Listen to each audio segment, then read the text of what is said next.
7, 6. All right. Hello, legions out there worldwide, and finally on video. You have joined us once again for the What You've Been Watching podcast. I am your indomitable host, the marvelous Mike D, joined as always by my sidekick, side cohort, and youngest brother, MD3, checking in on the YOU. What's going on out there in podcast land? We are broadcasting live in so many studios, it's not even worth naming. My goodness. We are a global, or at least a national brand at this point. So, yeah, everybody, welcome to the show. Y'all know what time it is. How you doing out there, first and foremost? Let's go ahead and get this started. Shout out to Ketsa for the intro music, always bright. Shout out to Mr. A1, you know, all the custom music that comes through the show. It's him. Let's just be honest. He provides the sounds and flavors that we need. If you got any custom music that you need, whether you got an elevator in your house and you're like, I got to change it up a little bit. If you're a singer and you're like, I need something to sing to, reach out to our guy, Mr. A1. That's a1reality.music@gmail.com. The guy has got the flavors for you. I swear on that. Also, if you happen to be an aspiring chef, he will sit on your head underneath your hat and pull your hair to make you an excellent, 5-star Michelin's. My goodness. Man, he does it all. He might be Ratatouille is what I'm saying. I hear you. Well, we have a very special guest with us today. We had to pick our third, and we could think of no greater person than our good friend, our cousin, Mr. Double D, Mr. Devin himself. That's right. Last year's round of applause. All right. Coming to you live from Pinellas County. Double D in the house. Are we going to do radio? Yeah. Do you guys want me to do that voice the whole time, or do I stop immediately? Whatever makes you feel comfortable, man. Welcome to BJ and the Butt. We're coming up on the 10s and the 11s. I'm willing to commit to a lot of things. That voice is not one of them. You're just going to have to stick with this weird voice. Nice. Marcus, I got a question for you. Yes, sir. What brings us here today? Ladies and gentlemen, it is time. We have brought in our third to do our 64-team non-actionable. That's the key part. Non-actionable. As a lawyer. Yep. It is non-actionable. Brought the counsel on. Bracket buster of the greatest character introductions of all time across cinema. So before we get started, Devin, you want to tell them anything about yourself? Give them some of your bona fides. You're just a movie snob. Yeah, a lot of people call me that. A lot of people call me that. Mostly people on comments on YouTube or random forums about movies. Just kidding. I don't go on any of that. However, I do love movies. I'm a huge movie head. I'm in a movie group. We meet once a week. We watch all sorts of things from Mad God to Sorcerer to All About Eve, every movie across every decade and every genre. And it's great. Shout out to my buddies in Power of Kale, I forget how to pronounce her name, to Scott, Riley, Blake. We are being represented here. It was great talking with you guys beforehand about this. But outside of that, I've acted a little bit. Not in anything that you've seen outside of a SeaWorld commercial from 15 years ago, I think. And that's about the start and end. You did have a bit part in, what was it, Road Trip? Oh, it's Spring Breakers. Spring Breakers, that's it. That's right. Yeah, that's right. I was an extra in the worst movie I've ever seen. It was pretty fun to be able to see something like that. But outside of that, just being your cousin, I think, was the biggest bona fides and the qualifier that I needed there. Yeah. We're all about nepotism here. Yeah. This is pure cronyism to its T. Well, we'll just spill the beans. Congratulations on your upcoming nuptials, sir. So, we don't owe you anything now. I'm just kidding. You do not. This is your wedding present. Yes. Yeah. Oh, it's more than I've ever asked for. I know, right? Somehow split this with your blushing bride. I was going to say, yeah. Does Anna get a request now as well? Yeah. She gets one. Everybody gets one, like Spider-Man. Everybody gets one. Tell them, Spider-Man. All right. Well, with that being said, let's give our plugs real quick. If you want to write us in, everything, first off, you're going to tell us, oh, how come this movie wasn't in there? How come that character wasn't in there? How come this? Those are the number one things we get. Please send those to our email at whatchabeenwatchingpodcast@gmail.com. Please write us in and let us know how fucking stupid we are, right? And set your own brackets, fill it out, let us know what you got. Let us, argue with this. Slide into those DMs. Michael, where can they find us on the other socials? You can find us at facebook.com/Deadly Bros Podcast. We are also on Instagram at, let me get this right, What You Been Watching on Instagram. That's it. Yeah. And then we are WBW Podcast on the YouTubes. Yes, sir. Yes, sir. Also, we out there in the streets. The lack of uniformity is good to keep people on their toes. They got to want to find you if they want to see you out there. Also, I'm real time going to be sending you messages and DMs as things don't go my way in this tournament. You fucking suck. Hey, we welcome it. Hey. All right, ladies and gentlemen, with that being said, let's everybody square up to the mics. Everybody do what you got to do. Focus in. We need consistency. We need the heat. We need the thunder. Let's do it. Ladies and gentlemen, let's get it started. In our first round, we're going to start in the very top left. All right. I'm going to play the MC of this thing, and then I'm going to defer to one of you two. Try to keep it relatively brief unless you're just really fired up. You know what I mean? And if you just need, I need 2 minutes to talk about Castor Troy, just let me know. So you can, it's like he already knows. He already knows. Yeah. You're skipping to the good part. I'm willing to yield 2 to each of you so you can just raise them for a full 4 minutes of unlistenable content for most people. But I'll give it to y'all because I love you. So anyways, starting in the very top left bracket, I am ill prepared to not grab a pen. Hang on. I'll vamp. I'll take over. In the top very left-hand corner, we're going to call this the first quadrant. We have Willy Wonka versus Colton from Return of the Dragon, the infamous Willy Wonka. And of course, we're referring to Gene Wilder. There are no other substitutions. Of course. I realized. I was like, wait a second. I forgot the pen. Anyways. Devin, Michael, why don't you set us off? I was going to say, let's let our guests have the first pick here. All right, let's do it. First throw.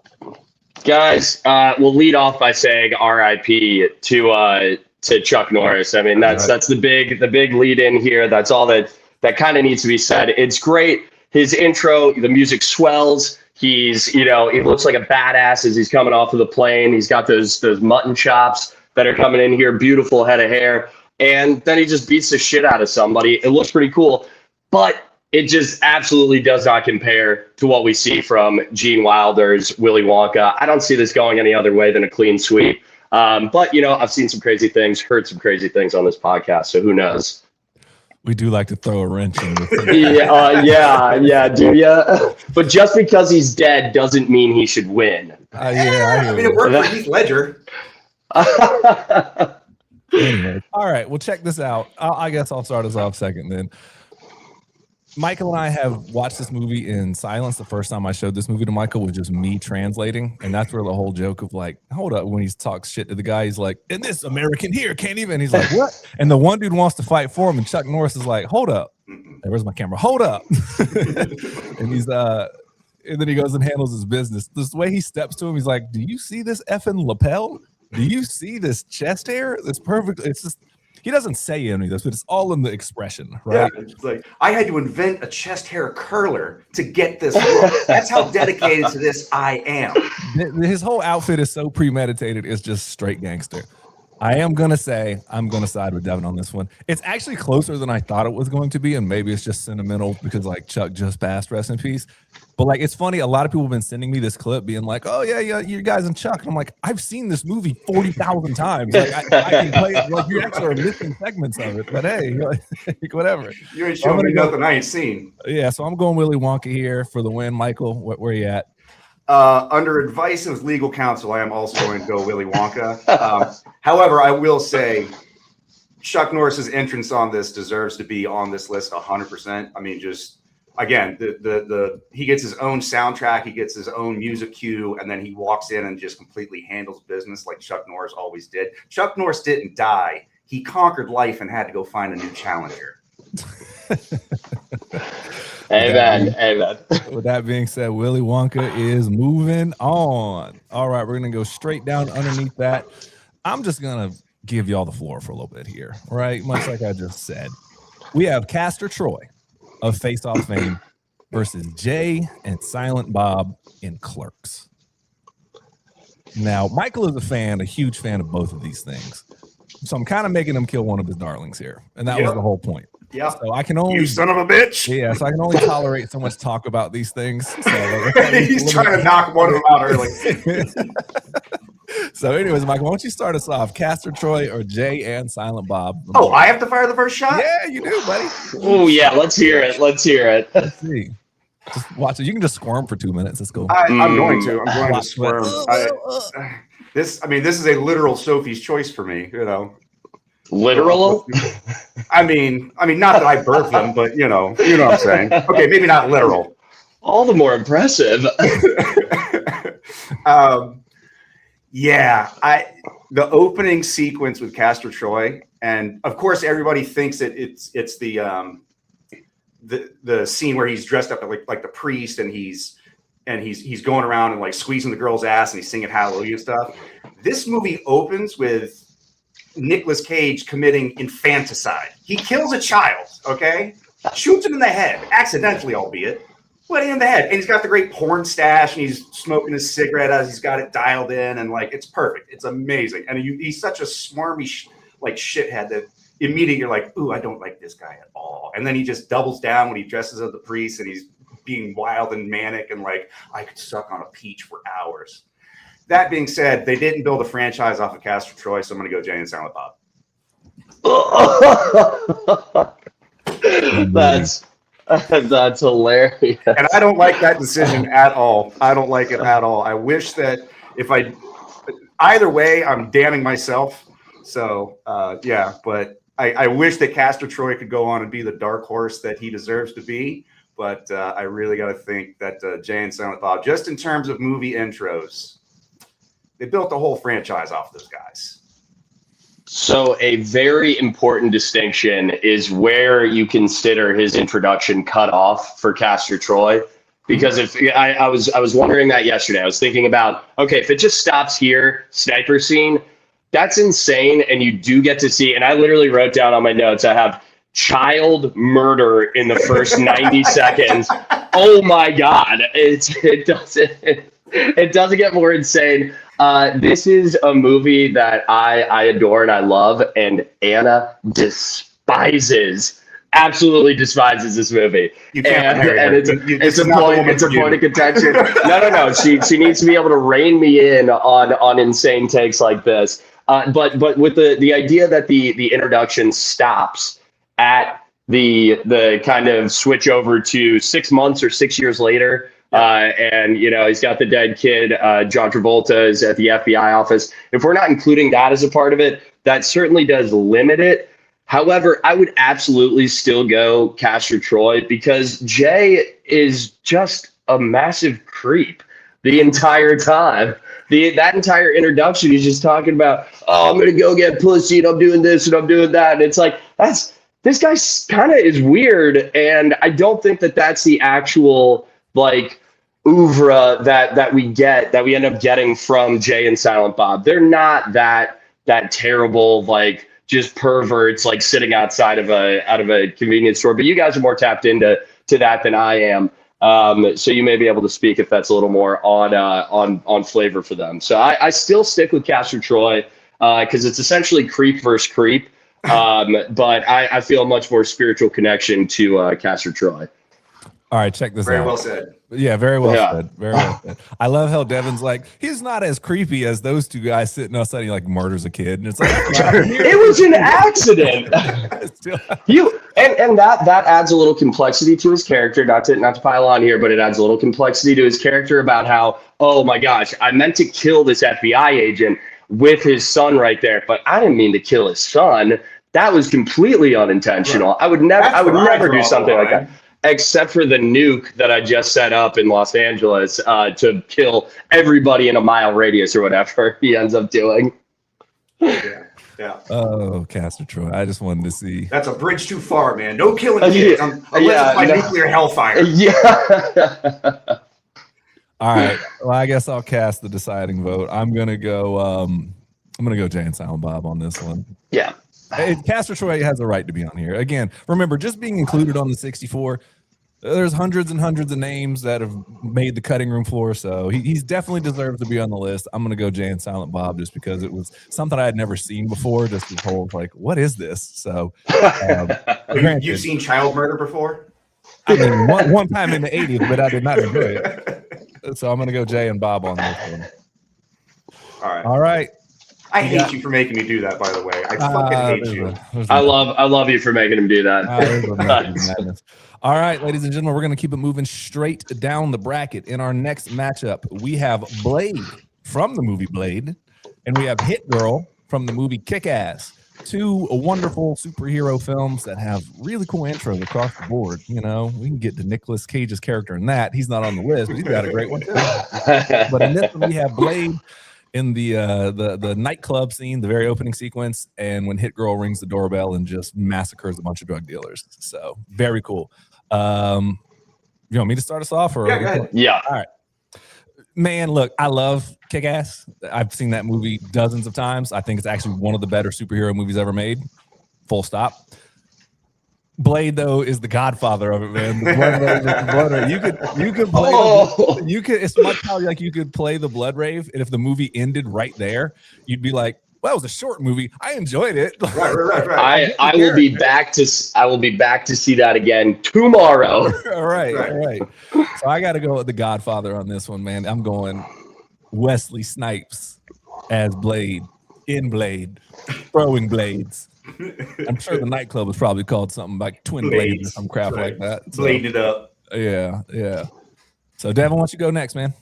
Oh, I mean, yeah, with Hit Girl, she's so diminutive, yet she's so scary. I love, that polar opposite meeting of just seeing, this tiny little girl like kick ass.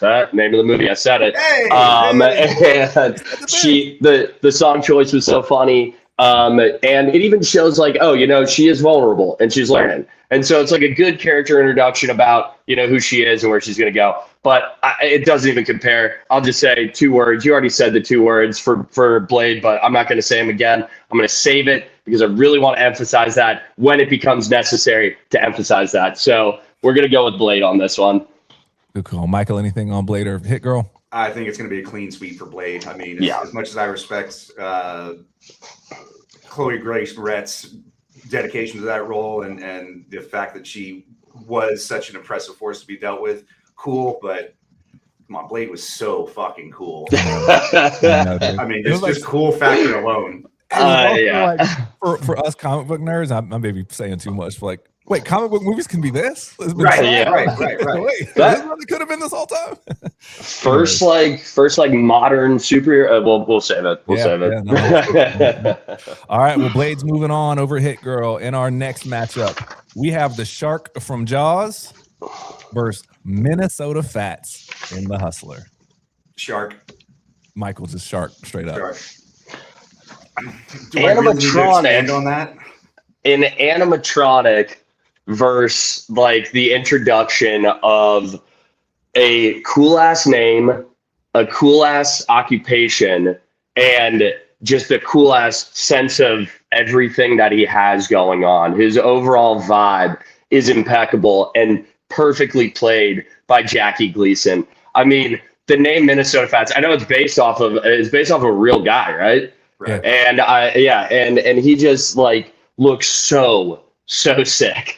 And him up against Paul Newman is a great comparison, and you just love to see it. And then on the other side, you have an animatronic fish.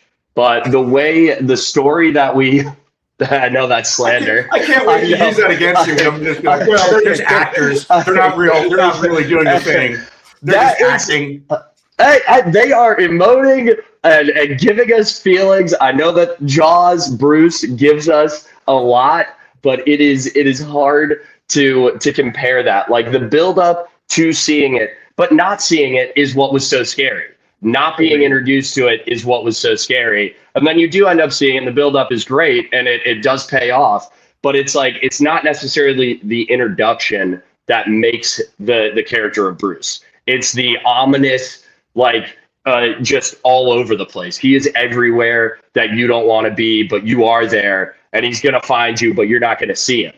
And so it's like, yeah, you see a scary shark, big jaws, that scares and I'm downplaying it. That scares the ever-loving shit out of me. I'm scared of the open ocean. I do not want to see a shark in any situation, probably because of Jaws. But at the same time, Minnesota Flats, so slick, so smooth, so cool. Jackie Gleason, crushed. Devin, I'll give you points if you can tell me what the shark says. Huh? It's a podcast reference. Mike, what does the shark say? Oh, damn.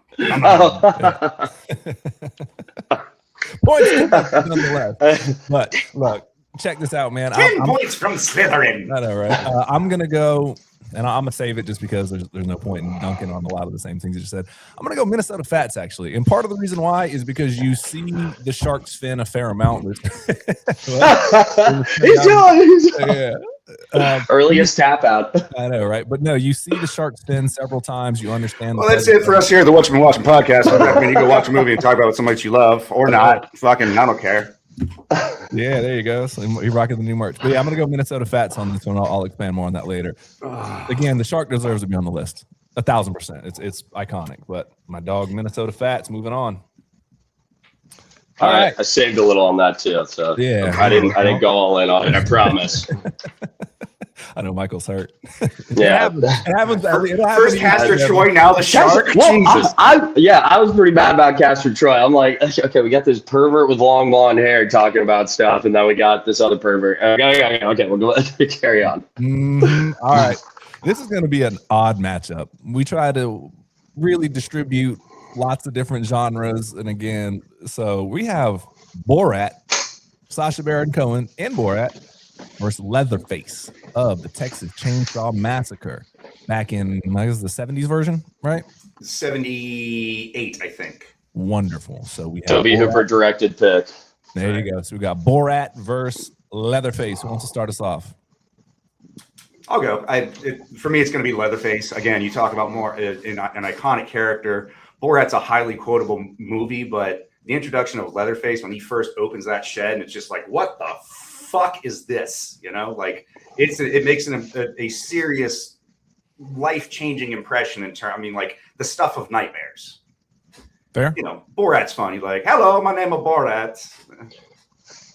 I am so close to being able to say and do the my wife impression, like for real, and talk about my actual wife and then have her leave me very shortly after that because I won't stop saying it. But listen, Devin, that one I can say. It's me or the voice. You have to choose. My ex-wife. No, that all being said, I'm just going to echo what Mr. Marvelous Mike D says. I don't need to say anything more. Leatherface, iconic. Come on. And Borat is too. Took the world by storm. Everybody was quoting it, but it's not Leatherface. The way that, I mean, Borat did change, and this is just more on the movie. This is not the character. I'm agreeing with you guys on Leatherface, but like Borat is we talk about Oscar snubs. Sacha Baron Cohen should have been nominated for an Oscar for that. Arguably won. That was the best. Like acting that much, that close to people to get like drop their guards. It's incredible. But here nor there, that introduction in terms of just the way he's like, glorious nation of Kazakhstan is hilarious. So it's an all-timer. It deserves to be on the list. But yeah, Leatherface was a game changer. So what I wonder what that was up against for best actor. Nah, a bunch of nonsense. I'm sure. A bunch of nonsense. I think that it was Alan Arkin, Little Miss Sunshine, Jackie Earle Haley in Little Children, Jaimin Hunsu in Blood Diamond, Eddie Murphy in Dreamgirls, and Mark Wahlberg in The Departed. Oh wait, that's supporting. Yeah, that's supporting. Forrest Whitaker, Last King of Scotland, Leo DiCaprio, Blood Diamond, Ryan Gosling, Half Nelson, Peter O'Toole, Venus, Will Smith, The Pursuit of Happiness. That's it's Borat. Yeah. It should have been Borat. Yeah, and they literally thought he was like a foreign agent. And they were like following him. They were trying to figure out who he was, not realizing that it's Sacha Baron Cohen. Yeah. Anyway, we have an episode that talks about that coming right up. About that. Yeah. All right, we're going to move on then. Leatherface takes that bracket. Thank you for the info on that, Mr. Devin. And, oh, man, this is going to be super tough for me, bro. This is going to be really tough for me. We have Money Mike from Friday After Next, Mr. Cat Williams himself, versus Kenshiro of Fist of the North Star. I'm going to start this one off. Okay. Hold up. Wait a minute. Let me put some pimping in it. Get my thing. My dog Money Mike. He's so funny from the opening sequence. That movie is of the Friday movies, I like it more than the second one, but like that movie would fall apart if it was not for Cat Williams in a lot of scenes. So like Money Mike, he's so funny when he rolls up with a little prowler, you know what I mean? The little pizza cruiser or whatever. He's just an asshole to Donna with his missing front teeth. Like the first time you see him, it's like, I want more of this character immediately. And don't get me wrong, Kenshiro, I'm sure you guys are going to talk about it. He's a bad man. He's a bad man. He's an all-time badass entrance. But every time I see Money Mike, it gets me every time. So I just like my own like novelty sake, I just really can't vote against it. It's really not a knock against anybody else. It just speaks to me. So I'm going my dog Money Mike on this one. Devin? I mean, it is hilarious. It is good, and Cat Williams is iconic. He's so funny, especially in that role.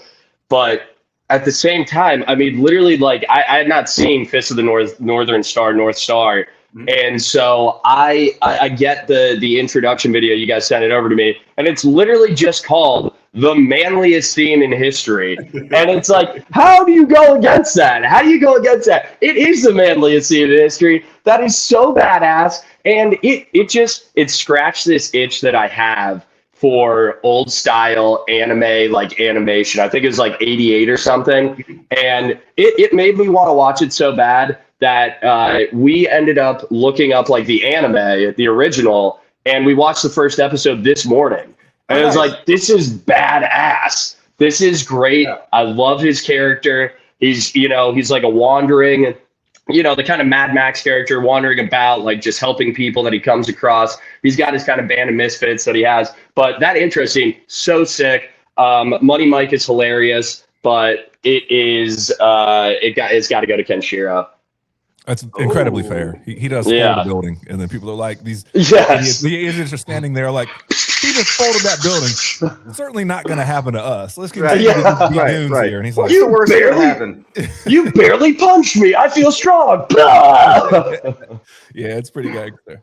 But anyways, Michael, you got to split the vote on this one. I'm not mad either way.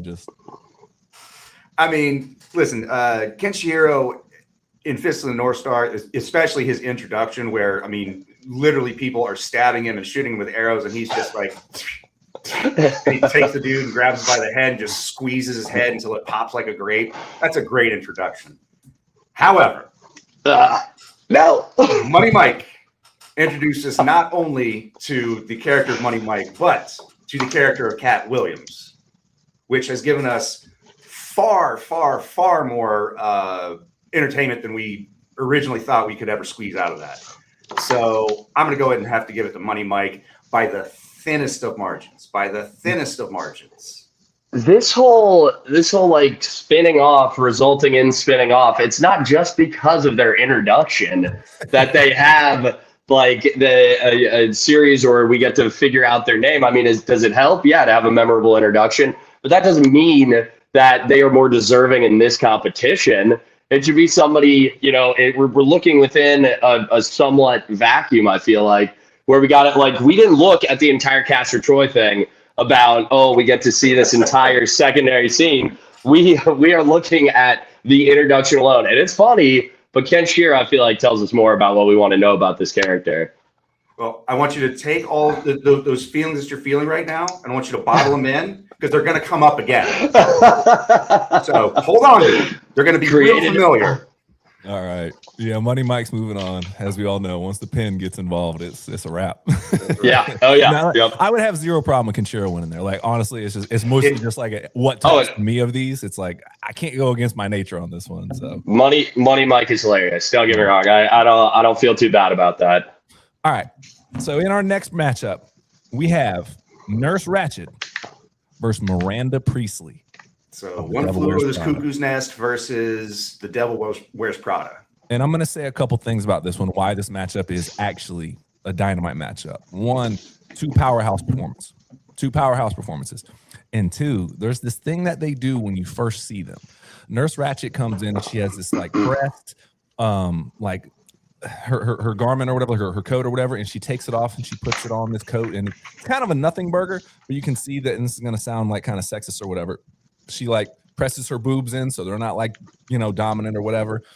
And when she comes in, you can see that she has, this is her domain. This is like her looking over her kingdom. Like, I run this shit. Same thing with Miranda Priestley when she gets off that elevator and she's just like, this is my domain and you are here to appease me. And they both look at everyone underneath them, not as patients or coworkers, but as objects for their success, right? Right. Like for Nurse Ratched, it's like, hey, you guys are inventory, right?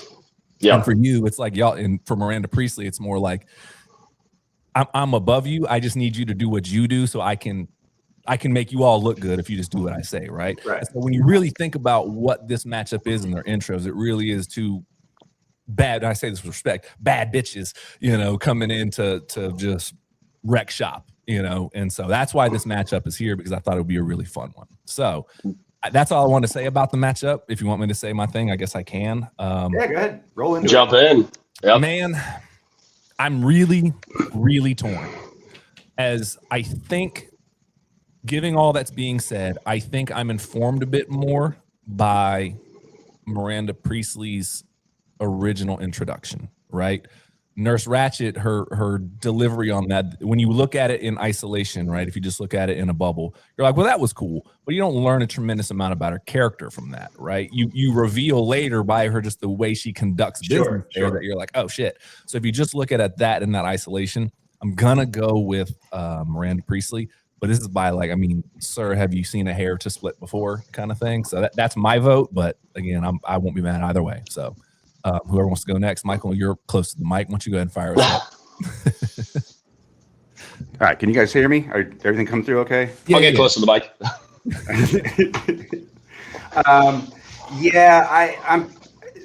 You said the interesting thing about the contrast in terms of when we first meet Nurse Ratched, she is cool, calm, collected, you know, very put together, this air of I hate to say elitism, but she breathes a very rarefied air. You know what I mean? Like she comes from a very different world than most people come from. You know, this is somebody who's always in control, always ahead of the game, somebody who's very measured.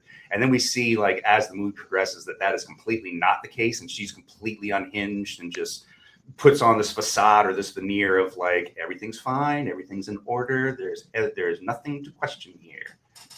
Meanwhile, beneath the surface, just, I'll fucking kill every single one of you motherfuckers, you know. But that being said, we don't learn that until as the movie progresses, whereas I think you hit the nail on the head. We learn everything we need to know about Miranda Tate the second that elevator door opens. I mean, from the outfit to the way she just has her flock around her group of minions and yes people. And, you know, it's almost like a, not Alan Sorkin, who am I thinking of? West Wing creator. West Wing, yeah. That is like a walk and talk kind of thing, where they're just like, I need this taken care of, and get that senator on the phone from Washington, and like just her handling business. I never thought about the old walk and talk shot. Yeah, is it Alan Sorkin? One of the it's the Sorkins, or right. It's which Sorkin? I can't remember either. I'm drawing a blank on it. Mitchell. Sally Kensington. Sally Sorkin. Yeah, go ahead. Nurse Ratched is one of the like most malevolent beings that I've ever seen in film. Like it's this lawful evil that makes you disgusted with the way that society is supposed to present itself, and it makes you sick about how rules can be perverted one way or another. And it's this matchup is two Oscar winners versus each other. And Louise Fletcher, I think is her name, had won for this performance. Meryl Streep obviously didn't win for Miranda Priestley, but I mean, what an absolute tour de force that we see by both of these women.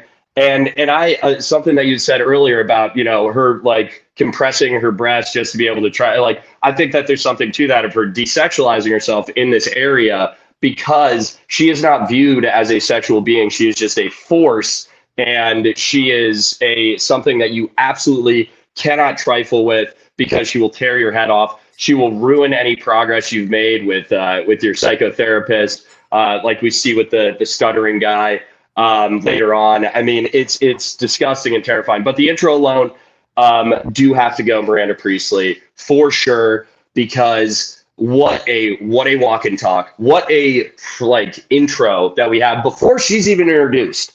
The fear, okay, that just runs through the office. Yeah. It's moving on. No, yes. if you had to ask me better character, I'd probably say Nurse Ratched. Better intro, I gotta go. You know what I mean? Even that one's a toss-up. Even that one's still a toss-up. Yeah. Splitting hair. All right. Well, damn.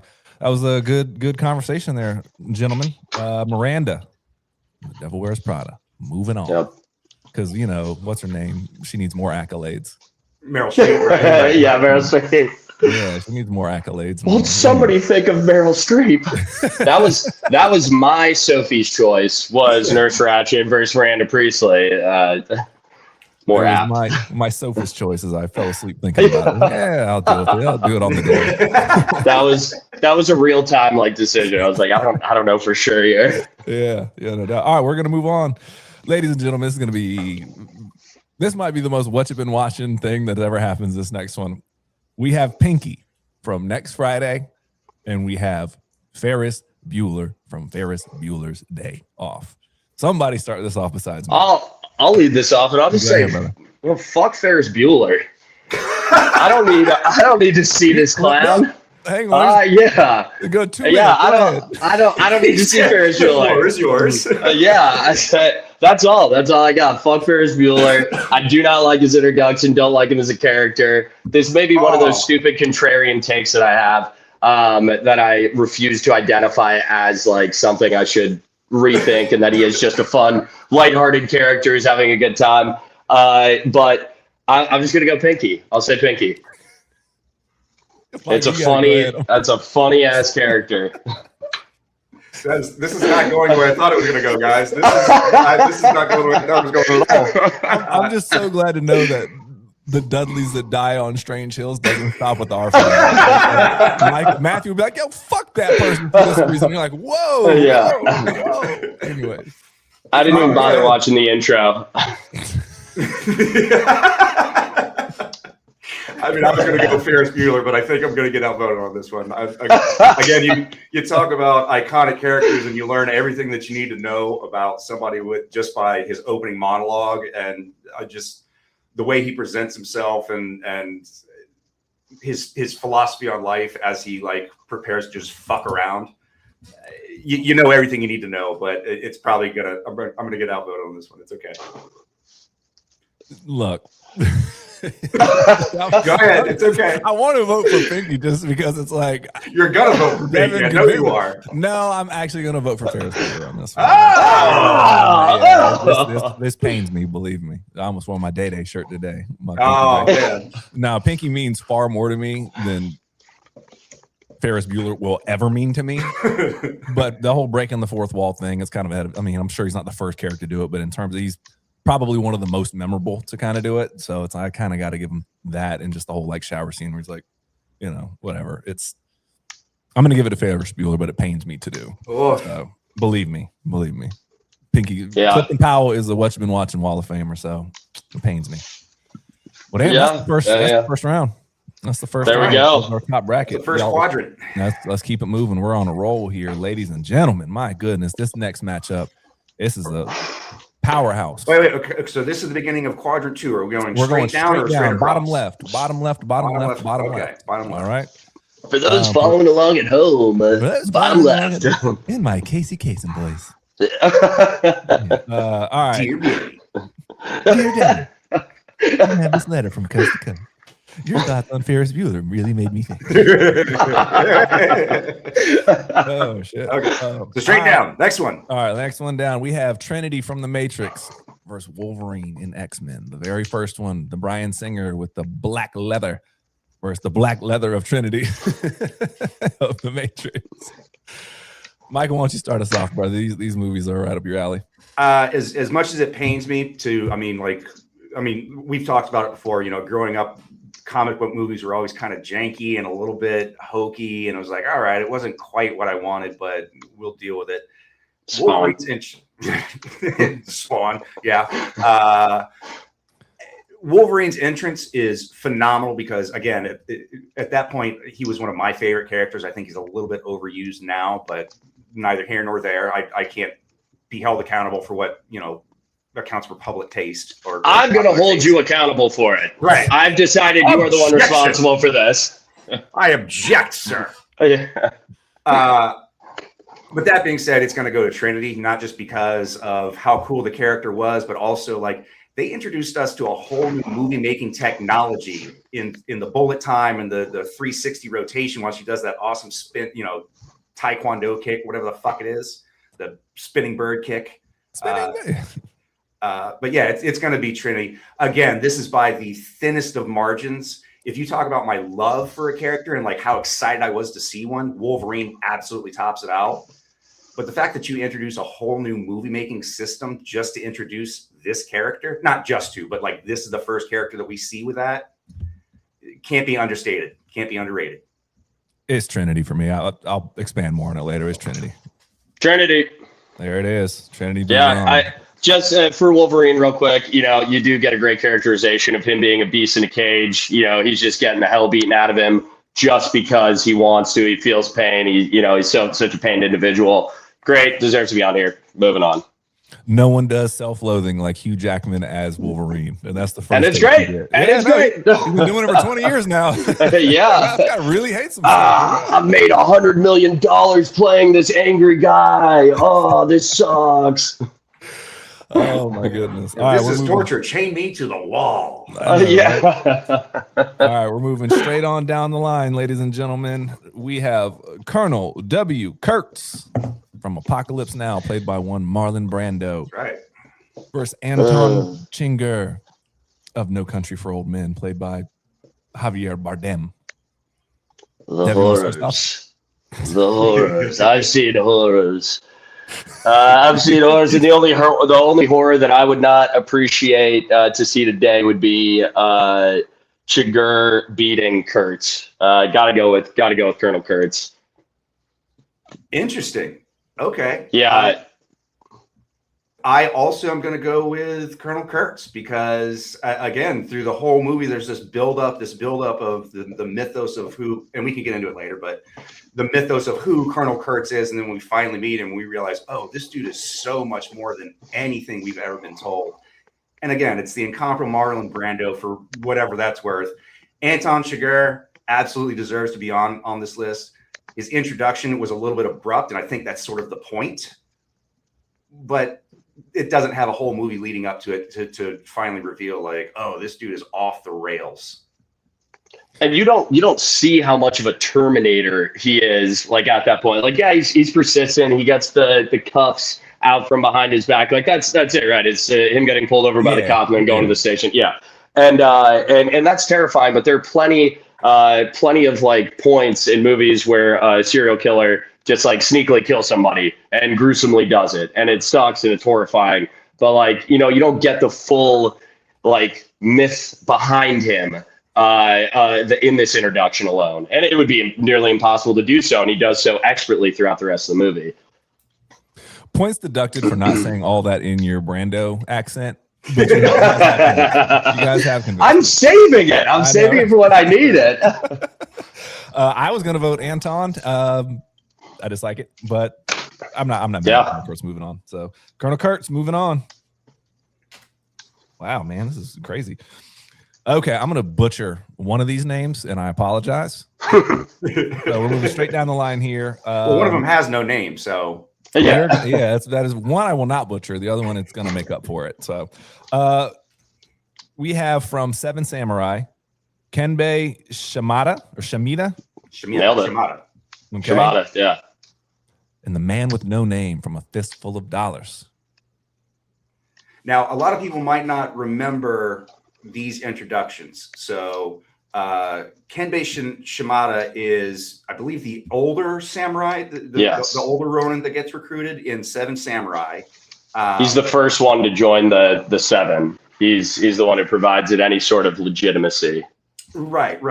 In the Wild West remake, he would have been played by Chris Pratt. No. It was, the Magnificent Seven. yeah. It would have been. Wasn't he the Denzel Washington character? Anyway, doesn't matter.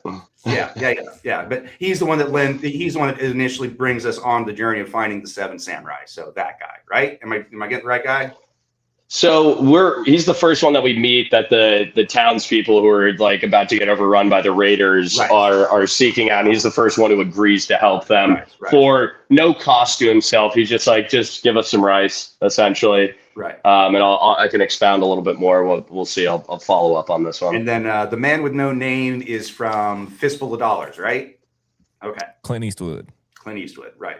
Okay. Just wanted to make sure that we're on the same page. And get harassed by some kids. Yeah.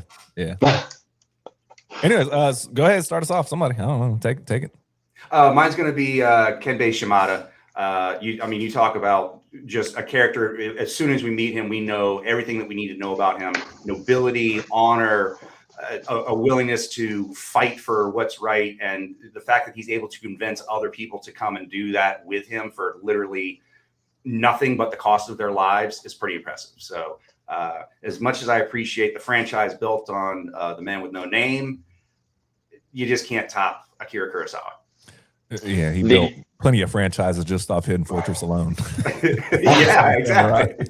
Like Star Wars, you mean Hidden Fortress? What do you mean? You really are marvelous. You said it all. I don't need to second anything. I'm gonna answer the same way. Kenbei Shimada. Yeah, I'm cool with that. When it comes to the Western, we wanted it represented really well, but you could go John Wayne and Stagecoach. There's so many that we can pull from. It's a very different vibe. But that character alone is just, the man with no name is so iconic. So the first time you see him, it's just kind of like he does roll into town, the music hits, and you're like, this is kind of gangster. Like, like the cool factor on this one is like, elevated for sure. So, but I'm gonna go Seven Samurai. But you think about it, and it's like, didn't these Western movies just rip from samurai movies to begin with? Absolutely. And so it's like, they got this cool guy walking into town, but Japan had already done that like 15 years before. Right. And it's like, that's sick. That's awesome. Love seeing it in the Americanized setting of the Wild West. But it's like, it is already copying something that Kurosawa was doing. And so I'm for it. I think those are all valid points. Oh, yeah. So Kenbei Shimada, moving on. All right, from there, we're going to go to our next matchup. This is going to be fun for me. But we have for a lot of reasons. Jessica Rabbit versus Doc Holliday. Jessica Rabbit, of course, being Who Framed Roger Rabbit, and Doc Holliday is going to be the incomparable, rest in peace, Val Kilmer in Tombstone. So I know Michael wants to talk about this. So go ahead, brother. Say what you want, but Jessica Rabbit hands down wins this, because I have had more time to myself thinking about Jessica Rabbit than I ever have thinking about Doc Holliday. So that's going to be we bet. We bet. Not that he's never thought about. It's here in the air, like on the pie chart. But this one's still up. It's still higher, but this one's way up here. Yeah, I hear you. I'm going to go Jessica Rabbit. I guess I'll go, man. I'm really torn on this one. Actually, you're not. No, it is. I'm way more torn on this than I expected to be when Marcus, I saw do not let my joke vote ruin this. Don't joke vote. Don't joke vote, bro. I'm telling you, don't be the guy that's like, I guess I want to be the one that's going to stand on the right side of history and vote for. No, don't do that. Vote for what you think is going to win, because once you say it, it's on. Like, believe. Because I'm telling you right now, I very well may vote for Jessica Rabbit, and only because my love for Jessica Rabbit, she did something for me, and this is not her introduction. But she said something in that movie that makes me, it's like, I fucks with you. And now that I can't unwatch her intro, knowing what I know about her, and it's when she said, "Why are you with Roger?" Right?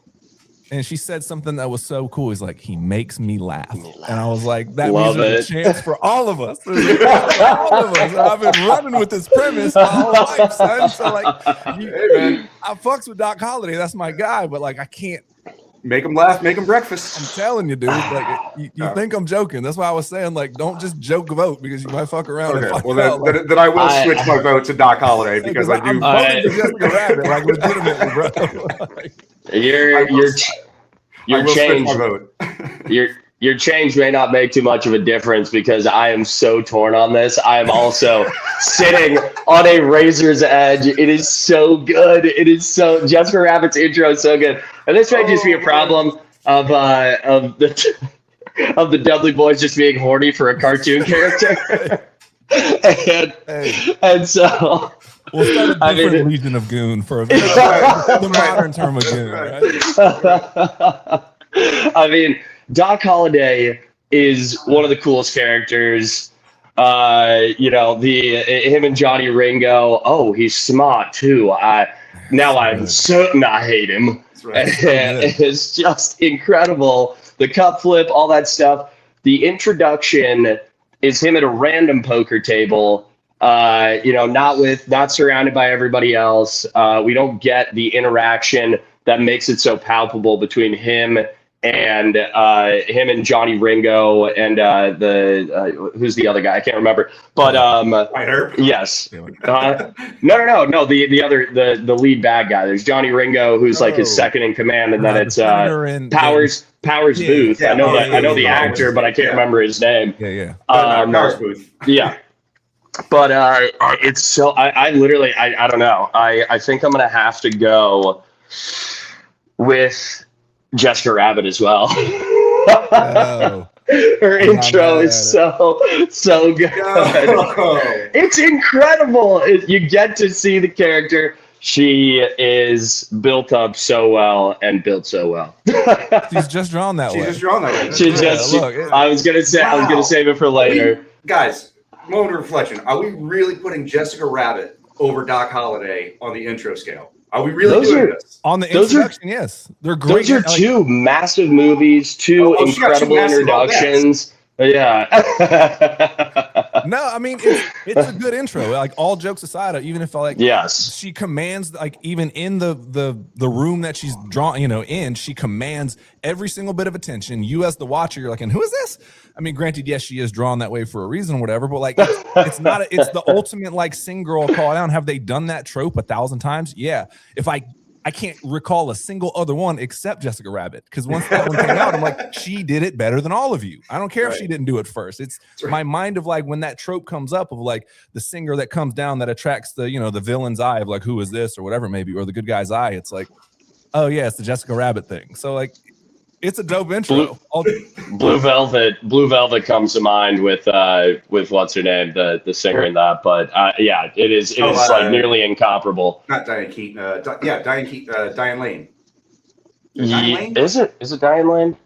Besides the point. Besides the point. Jessica Rabbit. Besides the point. Jessica Rabbit got the win. Yes. Yeah. Wow. I'm telling you. And I love me some Doc Holliday. Rest in peace. That is incredible wild. Character. That might be the most WBW thing that's ever happened on this podcast. Like way more than face off over Batman or Dark Knight Rises. I'll never forgive you for this. All legitimacy of our podcasting just went out the window. You guys put best people ever. Y'all put Ghost Rider Spirit of Vengeance over The Dark Knight with a straight face. I stand by that decision wholeheartedly. You cannot. You have no leg to stand on. Here nor there. We'll get into that in a little bit. We're not. This isn't a reminiscing podcast. Okay, so we're going to move straight on down. Jessica Rabbit with the upset. My goodness. Whoa! It wasn't even an upset. I don't know. It was like a 7-8 seed. Something like. All right, so we got James Bond and Dr. No versus Nick Fury at the very tail end of Iron Man. What do you think? We've seen a lot of James Bond movies. I have. I'm going to vote for James Bond only just because the intro of Nick Fury was so short and so like you and I were flipping out about it because we were into comic books and we had been, reading all the trades and stuff like that. And like, oh my God, they just cast, Sam Jackson as Nick Fury. This is going to be amazing, blah, blah, blah, blah. But if you don't know anything about that world or anything about who Nick Fury is or what he represents, I mean, literally, there were people that were asking me at the end of the movie, like, "Who the fuck was that? Who was that? Like, what was the significance of that?" James Bond's intro is classic. I mean, yes, he does all the James Bond tropes of the, shaken not stirred, and they weren't tropes yet. Right? Yeah, I mean, but I mean, just comparatively, I think that James Bond really, really outshadows Nick Fury just in terms of recognizability and even just length on screen.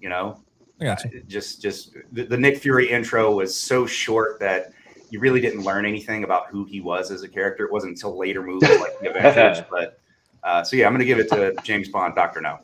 All right, fair. Devin, that's smart. James Bond is far and away just personally like a better character. I like him more than Nick Fury. I like spy stuff more than I like superhero stuff. Not to discount that I do have a very real appreciation for, what they were doing with building out that universe, the MCU and stuff. And admittedly, I think I've seen every, phase 2, phase 3, like all those movies, the 26 or something. I think I've seen all of them at least multiple times. And it's like, some of them I'm just hate watching, but then other ones I'm like, I'm really having a good time watching this. And don't tell anybody. No, I hope nobody hears this part of it. But yeah, it's got. Hey, don't worry. Nobody listens to this podcast anyway, so you're safe. Also, Legions, we love it. Earmuffs. Yeah, we love all that stuff. Yes. Oh, I know. But yeah, it's got to be James Bond. It's Sean Connery really, really stepping forward into that role. Yeah, no, I'm with you guys 100%. And I'll just say this just real quick in the fact of it's what Nick Fury represented when he said you're entering a world much bigger than you know. And it was like, oh my God, we finally get a shared universe. Like it was more like what he meant for the that cinematic universe moving forward. It's like, oh, now we have a glue. Now we have somebody working behind the scenes. And like when Iron Man hit, it was just like, cool. We could see it's more what he represented than it was his actual intro. Right. Dude sitting in an apartment waiting you for to get home has been done 1,000 times. What he meant for that franchise moving forward was everything. But no, it's James Bond though. So, all right. Well, we'll come back to him on the best Nexus tying things together characters of all time. Right. It'll have a clear path forward on that one. All right, and that in the Stephen King universe. That's right. Yeah. All right, this one's actually going to be kind of fun and interesting. This is just kind of a wild matchup. We have Indiana Jones from what is that? Raiders of the Lost Ark. Yeah, perfect movie. Versus Austin Powers in Austin Powers International Man of Mystery, Mike Myers. So I think this is going to be a lot less fun than you think it is, just because this is a runaway for me. It's got to be Indiana Jones. Oh, got to be. I mean, the introduction with him being, the silhouette of the hat, and the dude's trying to, he pulls the gun and he just doesn't even look behind. He just cracks his whip and takes the gun out of his hand. Absolutely. Austin Powers opens up on a singing, dancing number that's, it's kitschy and fun, but not really, man. I got it. In terms of cool factor, Indiana Jones Runaway. Not even a question for me. I didn't know that this was I didn't know that this was the cool competition, not the oh my God, this is a character that I instantly understand and get without even having to say a word, which essentially neither of them do. And I will say this is one of the hardest matchups that I had going across this between like Nurse Ratched, Miranda Priestley, and then Indiana Jones and Austin Powers. Like these are two movies that are foundational for my youth and things that I loved so much. And I have gone back and rewatched both of these trilogies like within recent memory. And so these characters are stalwarts of what like I love to see in movies. And it's like Indiana Jones and Austin Powers. Man, Austin Powers really just comes out with such a force of, you get his mojo. You get that he has mojo before the word mojo is ever mentioned in this movie. He is the mod swinging 60s, great time guy, absolutely like ladies man, but he's got something a little more to him. And Mike Myers just absolutely knocks it out of the park as that character. And then Indiana Jones, that introduction, is incredible, but it's like you see, and I will stand by the fact that it's a 5-star movie. No question. It's perfect. The pacing, the introduction, everything is so incredible. But it's hard to distinguish. It's essentially ranking 1A and 1B of like, these are so incredible, and I love them so much. Like the knowledge that you get from Indiana, the background, everything that you learn about him within that opening introduction, that, you know, he's trustworthy, but he knows how to get himself out of sticky situations. He's an adventurer. He's fearless, intrepid. He's got all these things going on. But there's something about Austin Powers that just scratches an itch deep in my brain, and it may just be because of the way I was raised. But I have to go Austin Powers on this, and it's so great. Soul Bossa Nova, Quincy Jones. The intro music, it's you got legend from top to bottom of what you're seeing in that introduction. Well done, sir. We can never have you and Matthew on the same podcast at the same time. You guys can do a separate thing. No. This was a great decision to have you on here, because I just listened to you argue for and against yourself, and I'm like, this is exactly what I wanted out of that. I gotta be fair. I gotta be balanced. I'm not gonna leave one thing in the lurch. No, you don't. No, you don't. No. That is not the point of this. Yeah, that's hilarious. That's hilarious, dude. Sorry. Damn, all that, I really don't have much to add to that, so I'm just going to say Indiana Jones, but not by that much. Really not by that much. Now I'm out. Yeah. You made the right decision, sir. No, I think his points are valid. Like, one is Austin, way more fun. Austin Powers is so much fun. It's beyond reproach. It is such a hit. Luda made a hit. Yes. Ludacris, I'm hotter than Nevada. Yeah, no, it's close. I'm telling you, Michael, you know me. I have no problem voting for Jessica Rabbit over. Believe me, I love it. I will make bad decisions again and again. And again. I'll double down. What you think? In fact, this next one is pain for me. Right when you see the next matchup, this is brutal for me. We have, after Indiana Jones moves on over Austin Powers, our next matchup is going to be John Leguizamo in The Pest versus Jim Carrey in Ace Ventura: Pet Detective. I'll start us off. He said like a eulogy. I'll begin. I'd be lying. Okay, first off, I'm not going to double and triple back unless we need to later, whatever, about how much I absolutely love the intro and the commitment by Jim Carrey in the opening sequence. I can turn that on right now. His commitment to that bit is so full and complete. We just awarded him with the Val Kilmer Award, which is, for those that don't know, it's somebody that takes it would be an okay movie, watchable, and elevates it to like, this is the shit, right?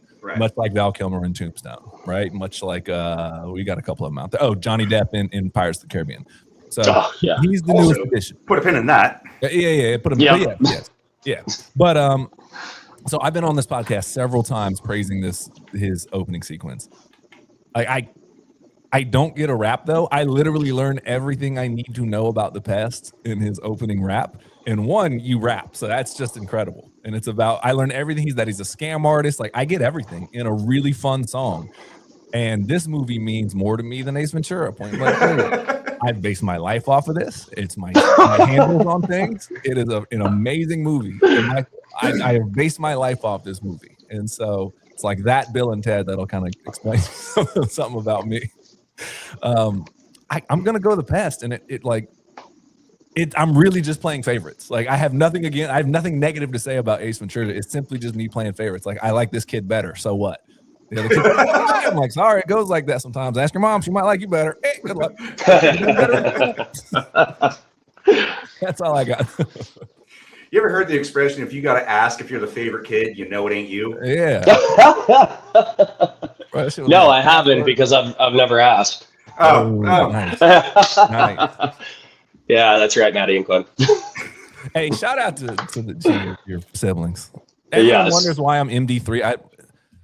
I'm not the third. Like, my dad's name is not Marcus. You know, he's been on the place named Scott. So there is no Marcus 1 and 2. It's MD because there's Michael, Matthew, then Marcus. So I'm the 3. His sister is MD4, and my son is MD5. So that's how it works. If you've been wondering chronology. So, yes, shout out to MD4 out there.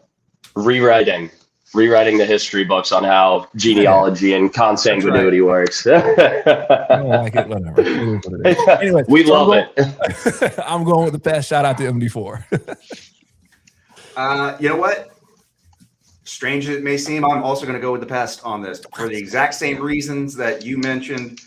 As much like Ace Ventura as a character, him kicking that package down the hallway doesn't tell me anything about him being Ace Ventura. It shows me about him being the character of the package delivery driver, which, you know, his level of deception and commitment to a bit might be saying something about Ace Ventura, the character. He's a detective. Well, again, sure, but I don't know that. At this point, I'm just laughing at silly man kick package. Ha ha ha ha ha ha. You know. You thought you were going to see Ace Ventura, package delivery man? UPS delivery. That boy. Right. They came out the same weekend. He's like, oh, I was stressed again. Damn it, wrong movie. Damn you, movie phone. 90. Okay.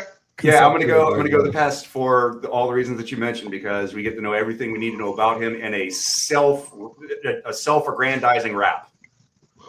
I cannot overstate. I've never seen The Pest, and I just watched that intro, and it made me want to claw my fucking eyes out. That was like, Anna and I were sitting on the couch watching it last night, getting ready for this, and both of us were like, "Is it over yet?" I am like terminally ill just watching this. I cannot suffer John Leguizamo for another second doing these impersonations and impressions. And this rap is so janky and like not even well executed. And it's just like, I hate you. I will never watch another second of this. And you would literally have to Clockwork Orange me to make me watch the rest of The Pest. And I can't fathom, you know, maybe there was a time in my life where had I watched that, I would have gone, I like that. If I was a kid and you guys would have been responsible and showed me that intro at some point, like you should have at the cabins or something. Right. And, we were bad cousins. You were derelict cousins for not showing me The Pest. I was under high scrutiny. There's a gap between, I'm like, me and Katie and like Kevin are like the gap between like older and young, and so we're like, hey, why don't you hang out with the younger cousins? It wasn't like I got all the cool young. I got like every cousin. So there's like 42 cousins following me around. I can't be like, why don't you break off and go watch that would have been a great like group management thing. It's okay. You guys go watch The Pest. You go watch Austin Powers. You go watch You guys go watch Faces of Death. I know. Right? That was scrutinizing me. Like, why did you let him? I'm like, why did you let me watch the children? Like, hey, it's 40 of them. Right? When have I proven myself responsible? Really, this is on you. I am not a nanny. Right. I am a cousin. You're right. Exactly. You're the adult in this situation. You should know better. Your vote is for Ace Ventura then, and it's noted, but we also don't slander John Leguizamo on this podcast. It's much. I love him. I love him so much, and it hurt me to see him in that capacity where I was like, I can't look at this man anymore. Much like 2 years ago, I think last year, when Dad was going to start trashing Speed Racer, I was like, hang on. We don't trash Speed Racer on this podcast. Like, you just say not Speed Racer. We don't go into, no. So anyway. Hey, which, by the way, great movie. Phenomenal movie. Yeah. Yep. All right. Yeah, deeply underrated. The Pest moves on over Ace Ventura. Man, I had to kill one of my darlings there, sadly. All right, the final the final matchup of this little quadrant over here, we have V of V for Vendetta and Farva in Super Troopers. Someone take us away. What real quick? What are we considering as the intro for Farva? That's my only him on the radio. Unit 31. Okay, as they're doing that. Okay, yeah. 31. Yeah. V for Vendetta is like it's like the college freshman who's super edgy, has a poster of V for Vendetta up, and he's using all the V words when he's talking to Natalie Portman's character, right. And it's like, oh my god, okay, I get it. You are like cool, and you just beat the hell out of those crooked cops and stuff. But you're like pretty insufferable. But also, deep in my brain, I'm like, that is badass, and he's cool, and the Guy Fawkes mask is sick, and so it does have to go for V for Vendetta because we see so much more. I love Farva He's hilarious. Shenanigans and whatnot. But V is the next person that says shenanigans.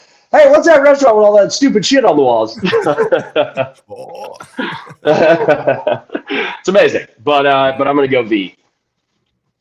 I'm gonna second that. I put Farva on here just as my own, like that scene gets me every time. And I'll just hear me, Unit 31, do you need my assistance? Just to put together the way he says it, zoomed in on his face. It's like, it's so damn funny. You learn that he's that like, not because we don't have any, our family's dope, but he's that weird cousin. Like, that guy that's like, man, that kid that you like, their moms have talked and they want you to hang out with this kid. And you're like, right, neighbor kid, who play date with the new neighbors, and you're like, the new neighbor was eating worms in the yard the other day. I don't really want to hang out with him, thanks. And you get that vibe from Farva immediately. You're like, oh, this is a forced hangout situation. Okay. So, but I love him, but I'm going V for Vendetta. So, for all the reasons you said, because you said what I was going to say, but smarter. I do that. My favorite scene in Super Troopers is when they finally arrest Farva and they bring him into the jail cell and he's covered in the lice and they're dousing him down with the water hose. Right, exactly. And he's talking to the captain and the captain goes, "Sorry about the delousing. It's just standard procedure." He goes, "Powdered sugar." Yeah, the lice hate the sugar, and he licks his lips and he goes, "It's delicious." That being said, I'm also going to go V for Vendetta. Yeah. Oh, I think there's a potential with going landfill in Beer Fest. Same guy, but a hilarious introduction. You get to see a lot more. He's like, "Yeah, just got out of prison. He just finished his a hot dog eating competition. Like, just got out of prison, converted to Muslim. Praise Allah." I just love that character is literally the culmination of like every writer's wet dream where it's like, okay, I need to kill off the character, kill my darling, but I need to bring in somebody that's just as cool and just as awesome. And they just completely went, fuck it, twin brother, and everybody's just like, Landfill 2, you're so much better. And he's like, I know. Hey guys, I'd actually prefer it if you just called me Landfill. That would be really great for me. Right. It's the equivalent of like you're playing D&D and your character dies, and so you just rewrite the name at the top. Like, no, this was Barry Hadenstock. This is brother Larry Hadenstock. Oh wait, all of his stats are the exact same. It's weird. Coincidence. Same equipment. No, actually, long lost family. There's like no connection, but they're identical somehow. It's just a numbers game. It's bound to happen. Yeah. All right. Well, shoot. Do you guys want to take a quick break before we go into our right half of our bracket over here? Let's do it. 5-minute break. All right. Shout out to Mr. A1 for the flavors in your ear about to happen. Do we have any ads anymore? Is there brought to you by sponsors? Yeah. You know what? I think we do have a sponsor, sir. You want to go and take that one away there, Devin? Yeah. I just got this in. I got the ad read on my desk. This one is for local mayoral races. Not particularly the one that's going on where I am, but just in general. It's like mayoral races, I guess. Okay. I don't know who paid for that. Yeah. Is that like a horse racing thing, like mayoral races? Yeah. They do a sack race and then the 3-legged, and then they've got. All right. Sorry, back. Okay, now here's the real question, ladies and gentlemen. If I press this pause button, I think I'm just going to pause the recording. Okay. It's open. Sweet. 2, 1. We are back from our sponsors. Mayoral races. Get involved in your local politics today. It really does make a difference, so I'm told. I don't know. I don't vote. Barely. That's our stance here at West Virginia. We barely vote. No, it really does make a difference. It really does. Like, you can't affect change except within your own community first, and then you have to see that grow. And it's been proven time and time again that the best way to change the world you live in is to change your own community. Man. Some great sincerity. I love it. Hell yeah. So back to more reverent silliness now. Jessica Rabbit. We're talking off air. We're talking about a Jessica Rabbit award. So look out for that. We'll figure out that what qualifies as that. Oh, dibs on drafting the sculpture. There we go. That's right. It will be different than the Legion of Goon. Again, we are using the old school terminology of goon, like a thug almost, or yeah, you know what I mean? Yeah. So anyways, all right, well, let's dive right back into it, ladies and germs. In our top right, Quadrant 3. As a quadrant, because there's 4 quad. Quad would mean 4. Our top right quadrant, we have Captain Jack Sparrow from Pirates of the Caribbean versus Tyler Durden in Fight Club. You already know who I'm going to vote, right? For me, it's going to be Captain Jack Sparrow, 100%. Go to therapy, guys. Go to therapy. Anybody who's leaning towards Tyler Durden, just go to therapy. That will help you. Jack Sparrow, yes. I mean, Tyler Durden is a great intro, but I mean, shit character. Like, anybody who is like, oh, Tyler Durden, man, that's me. Like, I'm totally just like, you missed the point of that movie 100%. Like, Train Spotting, yeah, that's just me and my friends. We're just fucking around. I'm like, you have horrible friends. You have terrible friends. You got a bad life.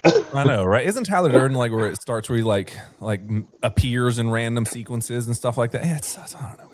His introduction is technically like split into a frame where he flashes in. I think in the plane scene, he like right, exactly. It's cool. I don't know, man. It ain't all that. I think people just hold that movie. Oh, I'll slam dunk on Fight Club all day. Like I think this movie is so wildly overrated. Like yes, I've told the story on the podcast before. That movie was everywhere. Everyone's like, "Yo, Fight Club! Oh, you got to see Fight Club!" But like, when it hit the theaters, everyone was like talking about it, and I was like, have you seen Fight Club? I'm like, no, I haven't yet. Oh man, and he spoiled it. He's like, oh, it's like Tyler Durden's in Edward Norton's head the whole time. And so I was like, okay. And then I watched it now I have that knowledge, and I was like, this wasn't that good. Like even the ending, even like knowing it, like it's not that good. I'm sorry. It's just like all of these people just need to seek help and like understand that masculinity doesn't need to be what they think it is. You know what I mean? It can be whatever term. And it's such a fucking poisonous movie. I can't. It's not bad. Like I like David Fincher a lot. I think he's incredibly talented. I hate on it more than necessary, but like I just think it's wildly overrated personally. Well, we do it as a counterweight to the people that are worshiping Tyler Durden because it's like if that culture like didn't exist, then okay, great. Like it's a serviceable movie. It's good. It's like well put together. But the amount of like traction that it gets in people who the original authors like cannot without clear enough intent say this is the bad guy, this is not a good thing. Like same with American Psycho, and it's just like I am Patrick Bateman, I am Tyler Durden. You're a loser. You're a loser. You should not be those guys. Like that's the equivalent of like, yeah, man, Hannibal Lecter. That's totally me. I'm like, well, what are you doing? That's where we split from because I am Hannibal. No, I mean, no. Funny enough, I am Jessica Rabbit. So. Yeah. Oh, hello. It's just one of those things. I'm trying not to, and this is I really did think long and hard about trying to like separate my overrating feeling of Fight Club from his introduction. I genuinely don't think the intro is that cool. It's a cool camera trick, and it's like, oh, what's going on here? It's the first like inclination that there's something more to this movie, and that this guy is something's more than what's going on. But like, I don't know. It's whatever. Jack Sparrow all day. So we're gonna move on. Yeah. Thank you all for the solidarity on that one. Okay, we are gonna do this one. Is surprisingly this is gonna be a lot of fun. We have Marv from Sin City and Show Enough from The Last Dragon. Yo. So, I'm gonna somebody take this from me because I think Sin City is probably top 3 comic book movies all time. So agreed. Yeah. I mean, but literally when the director says, okay, so this comic book right here, that's our storyboard. We're just gonna take this and we're gonna put it up there. I mean, storyboard over. We're done, That being said, we're talking on the intros, but Marv versus Show Enough of The Last Dragon. So somebody kick us off here, please. I mean, he kicks open a theater door and just brings in his minions and goons and just proceeds to harass everybody, all for the sake of one guy that he heard came back into town like, oh, people talking about this Bruce Leroy over here. Can't have that. I don't know who he is. Never met him before, but can't have that. I'm glad that we're on camera so you guys can see the glee on my face for the first time in a while. Mike talking about Showing Up. Anyways, please, Devin, go ahead.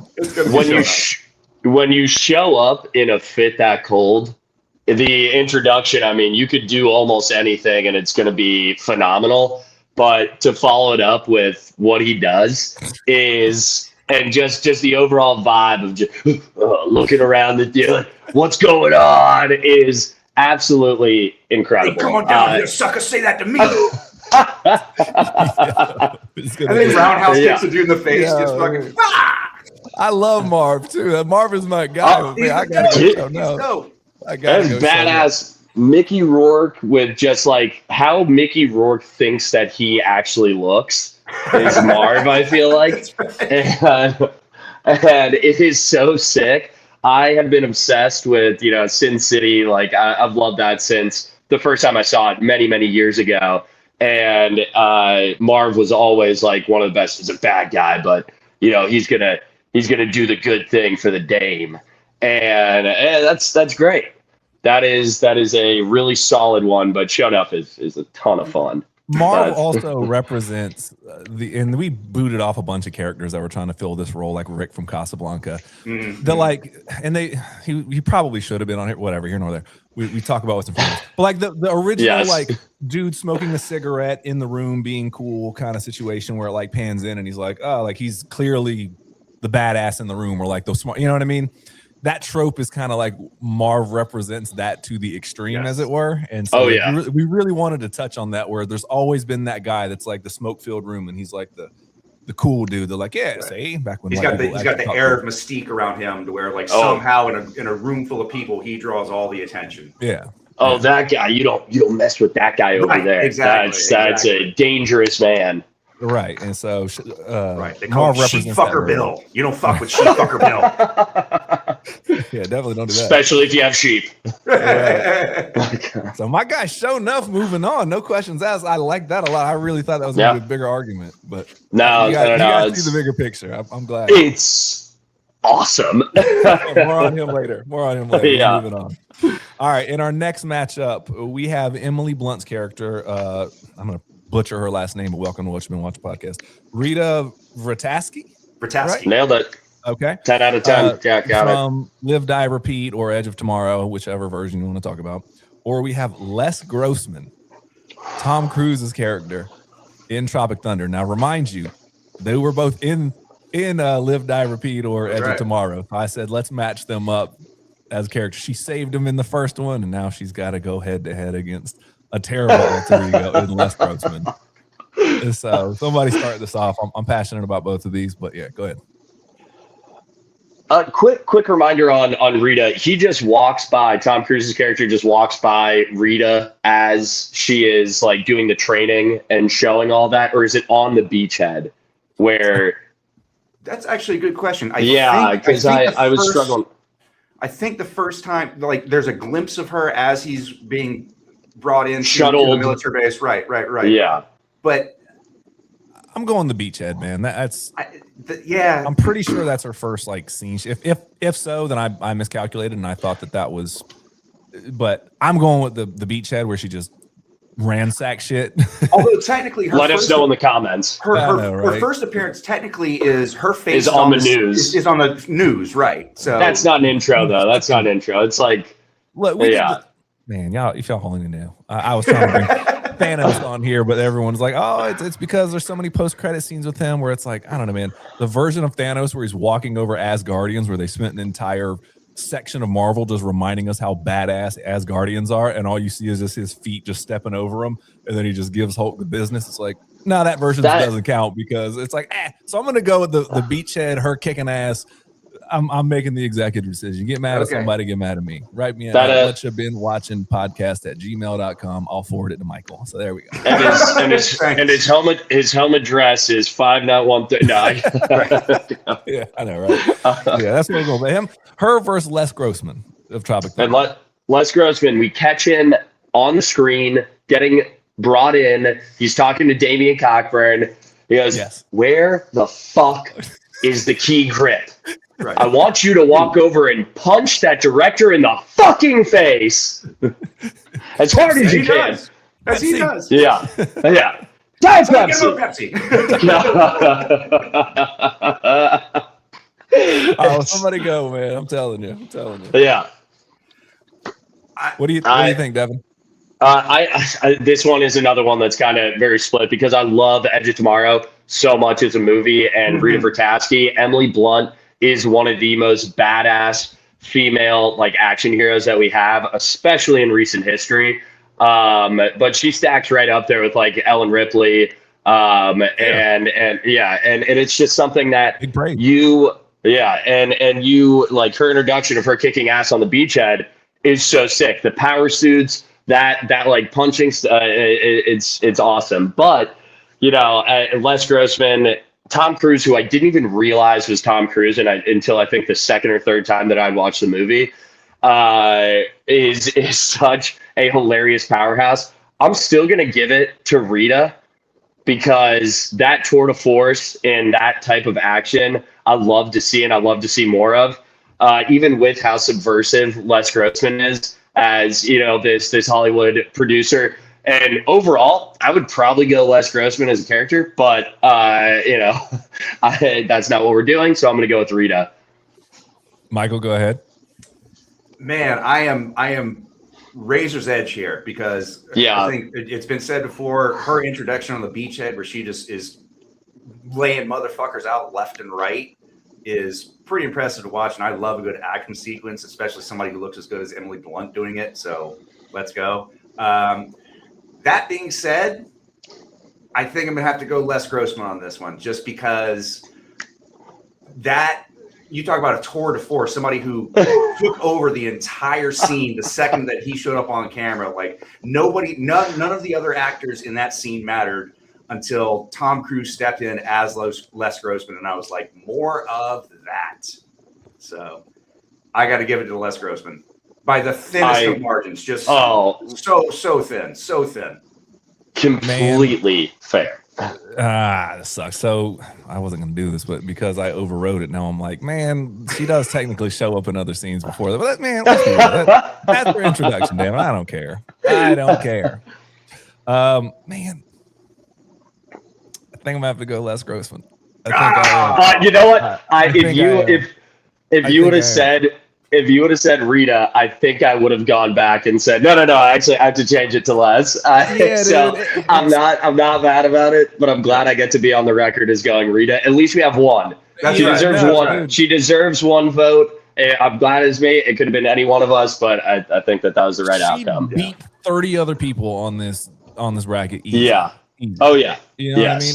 This might be one of those matchups where if it had been not almost anybody else, but like 90% of anybody else on this list, she would have won hands down. This is just the one where it's like, I don't know about that. It's tough, man. It's So, and more on him later. But and I hope everybody understands what our dear cousin Devin said about she stands up there with Ellen Ripley. Like, y'all understand the words? That's not just like playing nice. That's real deal talk. So I mean, for real. I feel like that's praise that should just be reiterated, and I may steal that for future podcasts. So thank you for that. Please do. Right. No copyright. I know, right? Patent pending. All right, let's moving on over Rita Vertasky. All right, the next one we got here is Napoleon Dynamite of Napoleon Dynamite, and we have Quint from Jaws, played by Robert Shaw, I believe, right? Exactly that. Yeah. All right, the very song. So Michael wants to talk about Jaws, so go ahead. I don't have to say anything more than it's got to be Quint from Jaws. I mean, just you talk about a character, his very opening line is, y'all know me, you know how I make my living. Like, and then he just goes in a whole rant about, I'm not taking on a new captain. I'm not taking on mates. If you want the fish, you're going to pay me $10,000 for that to get the head, tail, whole damn thing.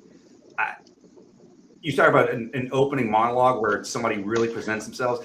And even before he speaks a single line, he's taken the time to draw out a shark eating a woman on the chalkboard while they're having this town hall meeting. Like, oh, this is really going to kill. Watch how I set this one up. Don't worry about it. It's got to be Quint. It has to be 100%. What is he doing at a city council meeting? He's like the last person you would ever expect to see at a city council meeting. But they're discussing how to pay people to get rid of the shark. So, of course, him being a shark hunter, why wouldn't he be there? That's how he makes his living. You know him. You see, you know what he's about. You know me. So I think that we get Quint informing us of his character, but we get Napoleon Dynamite informing us of the entire movie. I like this guy. The non sequitur, just kind of like completely esoteric things that he's doing as he is getting on this bus. He's getting on a child's bus for middle school, and he's in rural. Is it Idaho where they filmed it and where it's set? I think it's Idaho. I think it's Idaho. So he's on this bus, and you can tell he is a fucking loser from like jump. But you don't realize that he's going to be somebody that you're going to fall in love with and find very endearing throughout the length of this movie. But you fully see like the breadth of this character, the breadth of this movie when you see this introduction. Him taking the little action figure out of it, I think it's like a He-Man thing, out of the window, and then just holding it on like dental floss as it trails behind this bus on a dirt road, and then pulls it back in like he's doing some sort of scientific research. It like you have exactly what you're going to get out of this movie from that introduction. And it goes beyond introducing the character. In the business, they call that a slam dunk. I'm sorry, bro. They call that a slam dunk, bro. I'm sorry. Yeah, what are you going to do today, Napoleon? Whatever I want. Whatever I freaking want. Yeah. I mean, look, Quint's intro is dope. Napoleon Dynamite set it off, man. I'll hate me later. Write me in the comments. I hate you right now. So it's crazy that Jaws lost on both fronts, because it is insane. I will take a second to note that. But I mean, unfortunate matchups there. You know what happens? It insists upon itself. It quinsists upon itself. I see what you did there. That thing. I see it. No. Get rid of that. Nope. That's staying in. I know, right? Oh man, that was a tough one. All right. No. I'm writing down Quint just in case. Just in case you guys change your mind. It's in the pen. It's in the pen. I know, right? All right. Well, we are going to move on straight down the line here. We have Samara emerging from the television in the ring versus Axel Foley in Beverly Hills Cop. I'll take this one. For me, it's going to have to be Samara coming out of the television in the ring. Absolutely. I hate to see it terrifying, but I had never seen that before. I mean, obviously in the original version of, Ringu or whatever it's called. But in terms of American cinema, that type of horror, never seen that before. It was the very first time I saw that, I was on the boat with my bosun's mate, and we were having like crew movie night basically. And as soon as that happened, this dude, hardcore, like West Texas redneck, I mean, like shit kickers, and always had his pistol on, that kind of thing, starts screaming like a 13-year-old like child that wandered into the wrong movie, just like a black lady trying to catch her pearls, and like, I can't believe this is happening right now. Like, just like old school Southern, like clutch. It was hysterical to watch. So for me, the memory is indelicately tied to that. So it's going to be Samara. Marcus? I'll talk about, look, I actually did not like The Ring as a whole, as a movie, but that sequence has certainly stood the test of time. Like, I actually think The Ring's fairly overrated, to be honest with you. I thought that was literally the only scary part in a horror movie, was her coming out of the TV. But it was such an iconic one that I don't even think it was the saving grace for me, at least for that movie. I get if you like it, that's cool. But like, that was her intro is hard to argue. Eddie Murphy is hilarious. From the word jump, he is so funny in Beverly Hills Cop. He's like, man, I don't even smoke Lucky Strikes, and like the way he's trying to like it's just peak Eddie Murphy at his powers, just like, hey, roll camera on this guy, you know what I mean, as a cop setting up a sting for somebody with cigarette trucks. And it's exactly what you think it is. It's peak Eddie Murphy, just crushing it, just every line. It's like, we always joke about Tracy Morgan, like, I don't know if you're trying to be funny, but you're fucking funny. So it's that at the core. I mean, I think I'm going to vote Samara again, just because that sequence has been really kind of through it. But like, I'm really glad that Axel Foley's on this list. I'm really glad he's on this list. That scene is, again, that's when you could stop and be like, oh, that was a funny sketch. You know what I mean? Roll credits. It's so good. So, but again, I think she's the saving grace in a pretty mediocre movie, in my opinion. That's pretty saving grace. The Ring was the first horror movie that I ever saw. I'll expound more on that later, but I can't even invoke that name, so I have to just say Axel Foley. So fair enough. For fear she's listening. Fair enough. Yeah, that was me zipping my lips for those just listening. But yo, younger generation, I know y'all have a hard time watching stuff that's not 1080p. Go back and watch Eddie Murphy's opening sequence in Beverly Hills Cop. It's fucking hilarious. It's good. I'm not gonna lie. Yes, yeah, it is great. Physical comedy with the just like nonstop machine gun crushing. Yeah. Yep. So, all right, we're gonna move on then with Samara. Moving on, we have Ginger, played by Sharon Stone, in Casino, versus Robin Williams, Genie in Aladdin. 10,000 years will give you such a crank in the neck. My goodness.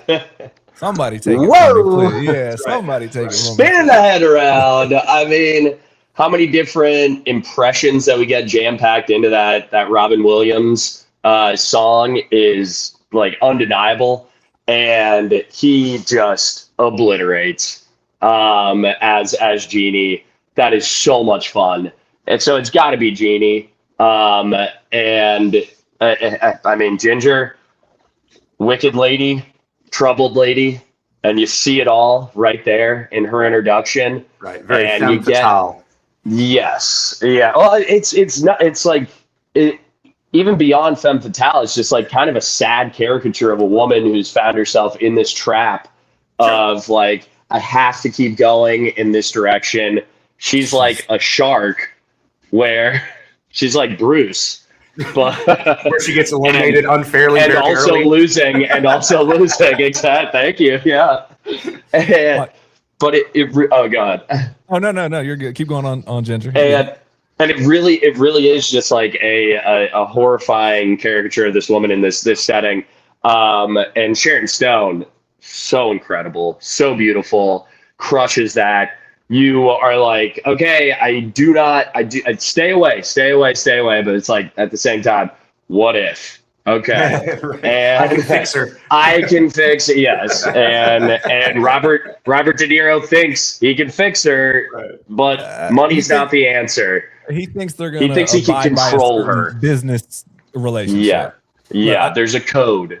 Yeah, and so here's what this is, man. Is Ginger, to me, I didn't get femme fatale at all. What I got is how incredibly resourceful a woman like that is in a town like Vegas at this time, where it was not regulated, and she could walk up and hustle the people that are hustling the craps tables and sit there and like, just like even when the guy says in the intro scene, like, you've been taking chips at him from my stack all night, and she's like, dude, I made you so much money just by me being like kind of like. I want my cut. You know what I mean? You think that table's going to populate with your old ass just sitting there rolling like I'm the life of this fucking party. Right, and the way that she's like, it just shows how like she gets it. And that's what Robert De Niro immediately respects. It's like, all right, now like she's a hustler, but like not like James Woods bitch ass hustler character in it. You know what I mean? Like he's just a 2-bit pimp.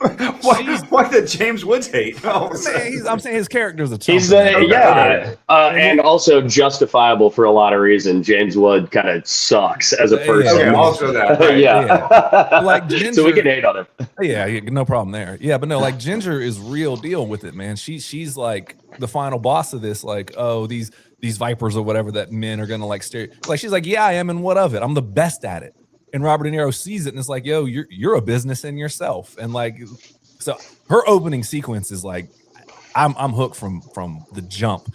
Okay. And now this is the hard part. I think I like Casino better than Goodfellas. I like Casino better than most of Scorsese's movies, for real. Wow. Like I really, and I'll tell you why, because they go out like real gangsters. And everybody else snitches in all of them or dies, and they go out like real gangsters. He's like, yeah, we're taking this. And at the end, one gets beaten with a bat, and the other one, goes back to making bets. But that's not the intro. This is going to go against normally what I would do, and it would be vote for Sharon Stone in this movie. Man, Genie crushes it, dude. It's just fun. It's so much fun. And this actually pains me because again, I could go on and on and on about Ginger, and I have in other podcasts. Like that opening sequence is like she's the one, man. She's the one. Yeah, she's the one to watch for sure. Yeah. So I am gonna go. She doesn't get her own intro song, so you know. I know, just like the Pat Pat a rap. What are we gonna do? Oh, all right. I guess she does, but she didn't do any singing or spin her head around on her. Show me some acting range here, Sharon. Show me what you can do. Right. All right, we're gonna move on. Jeannie is moving on. Robin Williams. So we got the Wicked Witch of the West versus Hannibal Lecter. Wicked Witch of the West, of course, from The Wizard of Oz, and Hannibal Lecter, of course, from The Silence of Wicked Witch of the West. Oh, shit. Yeah. Wicked just came out, and the Oz the Great and Powerful. I'm just clarifying. So, Michael, what do you want to start with, brother? I mean, for me, it's going to have to be Hannibal Lecter, again, for all the reasons we've talked about in terms of, you know, there's this buildup of Clarice Starling having to go meet him down at the Bellevue or Belmont or whatever psychiatric facility or whatever. And then there's that beautiful long sweeping take where she's walking down, you know, the different cells in this dungeon. And there's multiple MIGs and, you know, all the different psychopaths and killers. And they're all animated and manic and clean, you know, clanging at the bars and clamoring to get out. And then as she turns the corner, there's just him standing silently with his hands behind his back, just waiting patiently, just taking it all in, like waiting to see what his first impression of her is, as much as she's waiting to see what her first impression of him is. Wait, did I say that? Yeah, that's what I meant. Yeah. All I'm gonna say, it's going to be Hannibal Lecter. All right, fair enough. All I'm gonna say is the Wicked Witch of the West is the Osiris of this shit. So I'm voting. Comes in the red plume of smoke. That's right. I set this shit off. Yeah, she's the one, man. I just gotta pay respect. So that's all I'm gonna say. It's my only argument I have. So if she goes on, I'm gonna say the same thing next round. Movie respect. Magic of 1941. And yeah, mad respect to the Wicked Witch of the West and the Wizard of Oz as a Technicolor feat. But I mean, it's just incomparable to Hannibal Lecter, one of the greatest characters of all time. It was such limited screen time too, and they perfectly bring him into our view, into our what we're going to learn about him. Yeah, I think we're going to be discussing him a little bit more in depth in the next couple rounds. So we'll bank that, and I'll probably be a lot of the stuff repeated from several other podcasts. But you know what? Keep listening. I'm saving. There it is. Yeah, no, I just had to give respect. Like, it's just like the first time I had to blow people's mind, like the red plume of smoke and the poof, and it's like whoa. So that's all. I will say I rewatched a 1080p version of her intro, and you can literally see like the little path, like the hatch open up and her like get down into it in the updated version. Right. And it's still so sick and great portrayal, super evil, super scary. It's just super iconic is what it is, you know what I mean? Yeah. Like everybody's seen that, so you're like, oh dude, her intro's dope. So that's all. Anyways, Hannibal Lecter's moving on there. Next, this one was a controversial one, and this is why we got Devin on here. All right, Devin's gonna tighten up for this one. I could see him just getting into he's already prepared. Look at him. He's in lawyer litigation mode.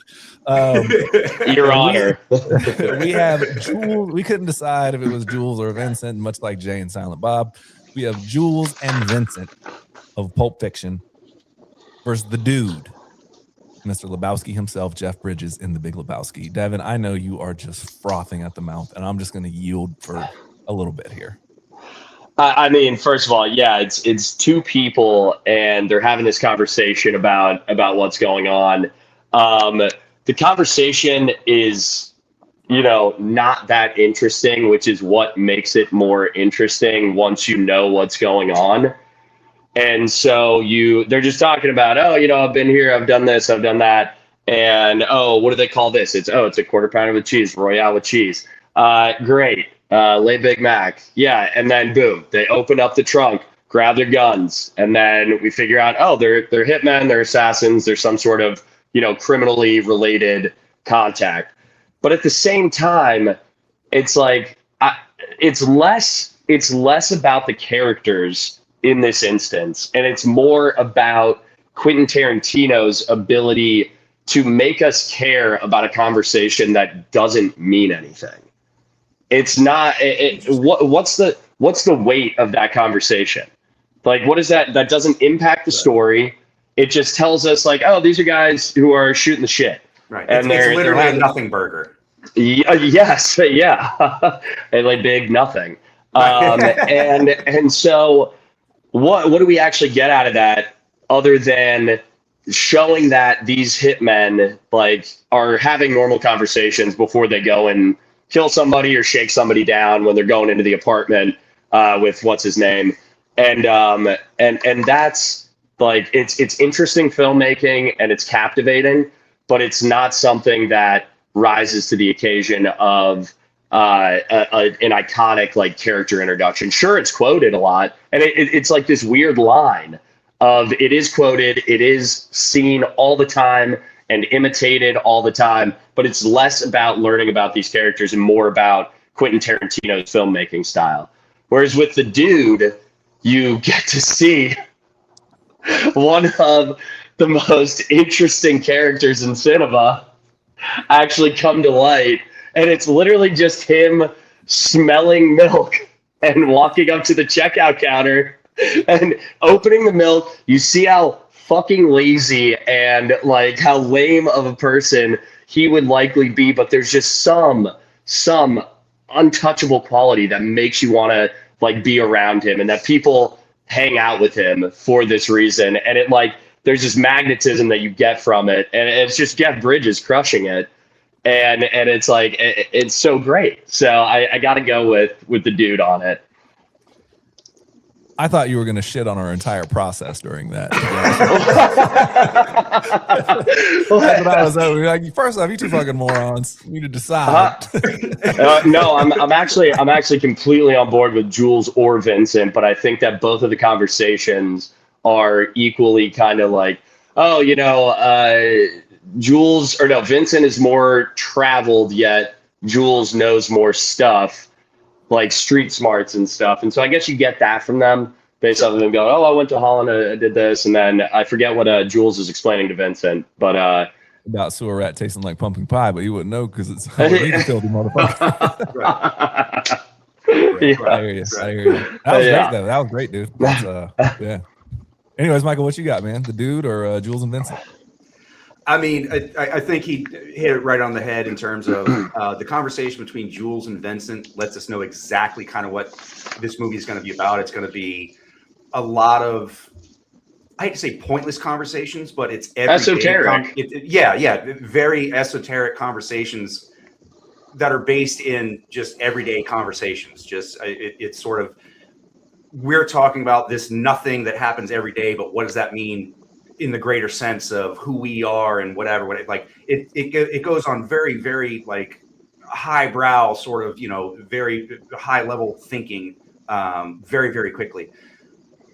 That being said, we also understand sort of the world that Quentin Tarantino is building in this movie, especially when they open up the trunk and all of a sudden, like, it's these guys having a nothing conversation, and then there's just a trunk full of weapons, and they're discussing how they're going to go kill these people.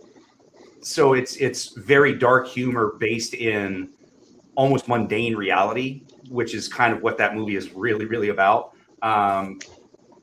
That being said, I think that when we get the voiceover from Sam Elliott explaining how every once in a while, once in a generation, there's a guy. Let's not call him a guy. Let's call him a dude. And then we see this pinnacle, you know, this male peak performance of what it means to be the dude. And he's writing a check for 68 cents for milk that he's already drank half of. So I think that in terms of world building, we have to give it to Jules and Vincent. In terms of character building, we have to give it to the dude. So I'm going to give it to the dude. And I love what you're saying about how it shows like this dark humor. And when, as we're watching like a Coen Brothers movie with The Big Lebowski, that's something that they literally, like every single movie, they are so dark about their humor, so dry about everything. Right. And like that almost could fit into another Coen Brothers movie. Jules and Vincent's conversation could very easily fit into like Burn After Reading or Hail Caesar or Blood Simple, like all of these, they have that crime element and they have that dark humor element, and it's so great. Right. The dude. So it's an interesting matchup there as well. I thought that was a fun matchup. Well, the dude is going to move on over Jules and Vincent. So there we go. Yeah, dude. All right, we are moving down into our last quadrant. That was a good Sam Elliott, by the way. Mary Poppins versus Quadrant 4, top of the Quadrant list. 4, top of the list, bottom right, as we like to call it. Quadrant 4, we have Mary Poppins, the OG Julie Andrews versus Simba, they call it the live action one. It's still animated. We mean the original Lion King. Right. I'll start off on this one, man.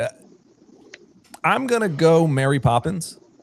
And it's not because Simba's incredible. Like the whole, I heard some comedian talking about, they actually broke down the lyrics of like the boss. I mean, yeah, it's hilarious because it's literally like, there's a lion. My God, look, a lion, look, a lion. It's like, you think it's some like epic thing. It's not. It's not. Yeah. Like the literal like Swahili or whatever it is, like Zosa or whatever translation is. It's a lion. Look, oh my God, it's a lion. Yeah.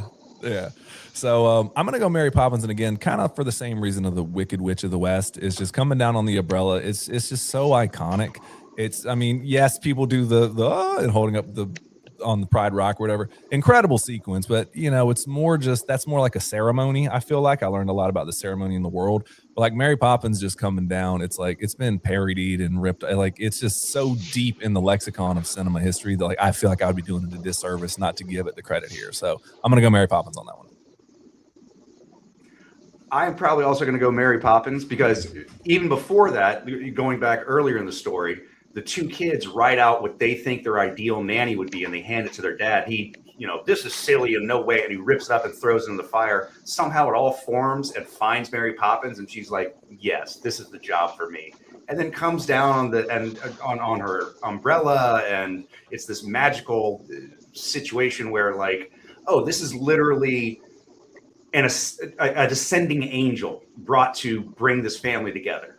It's very poetic. It's very messianic, as is Simba being held above. But I mean, let's be honest, Mary Poppins, man. All right. She is like a planetary level superhero at the very least, up to potentially multiversal. And so she's got the bag of holding, dude. She's got the bag exactly, and she can fly. She is nigh invincible as far as we're aware. We don't see her get shot in the movie. I'm doing some rewrites, and hopefully we'll be able to see how that plays out. But Mary Poppins in Chicago. And so Mary Poppins solves Iran. And so we've got Simba. I mean, yeah, it's great. It's iconic. It's Phil Collins who had wrote all like the entire soundtrack for that. Or did he just do that was Tarzan? You're talking about Elton John. Oh yes. Yeah. Oh my God. That's a flub. But yeah, Mary Poppins for sure. Gotcha. Totally agree. Yeah. Only her and Farnsworth Bentley can float down like that. So I don't know. Anyway, all right, we're gonna move on. Mary Poppins is moving on. Big win there. We have Dracula versus the Xenomorph, and I even put in this. I don't know what version of Dracula. Are we going Gary Oldman? I think. Gotta be Gary Oldman. All right, let's go Gary Oldman. Yeah. I mean, you can do the original one with them like coming down the stairs. It's very cool. With Bela Lugosi and yeah. But, I mean, they're all good, but. There's the 22 version, the 70-something version, who was done by Werner Herzog, which was actually amazing. Really, really good. Klaus Kinski plays Count Orlok, and it's really creepy, really good vibe. Would highly recommend going and watching it. But okay. I think that with the 97 or 99, Francis Ford Coppola. No, that would be 92, 93. 92, yes, you are correct. Yeah, we have Dracula. Werner Herzog did a Dracula movie? I gotta check that out. Yeah. I will definitely check that out. Oh yeah, it's very spacey. Like it's got a great vibe to it. And Klaus Kinski, like I said, plays Count Orlok, who is a freak. All that being said, there was much deliberation about which Dracula to pick, and we just, we're going Gary Oldman. Why not? So we got Gary Oldman Dracula versus the Xenomorph in Alien. Mike, why don't you start us off, brother? Question. So not to drag this on any more into debate about which version counts. But technically, the first version of the Xenomorph we see is the face hugger.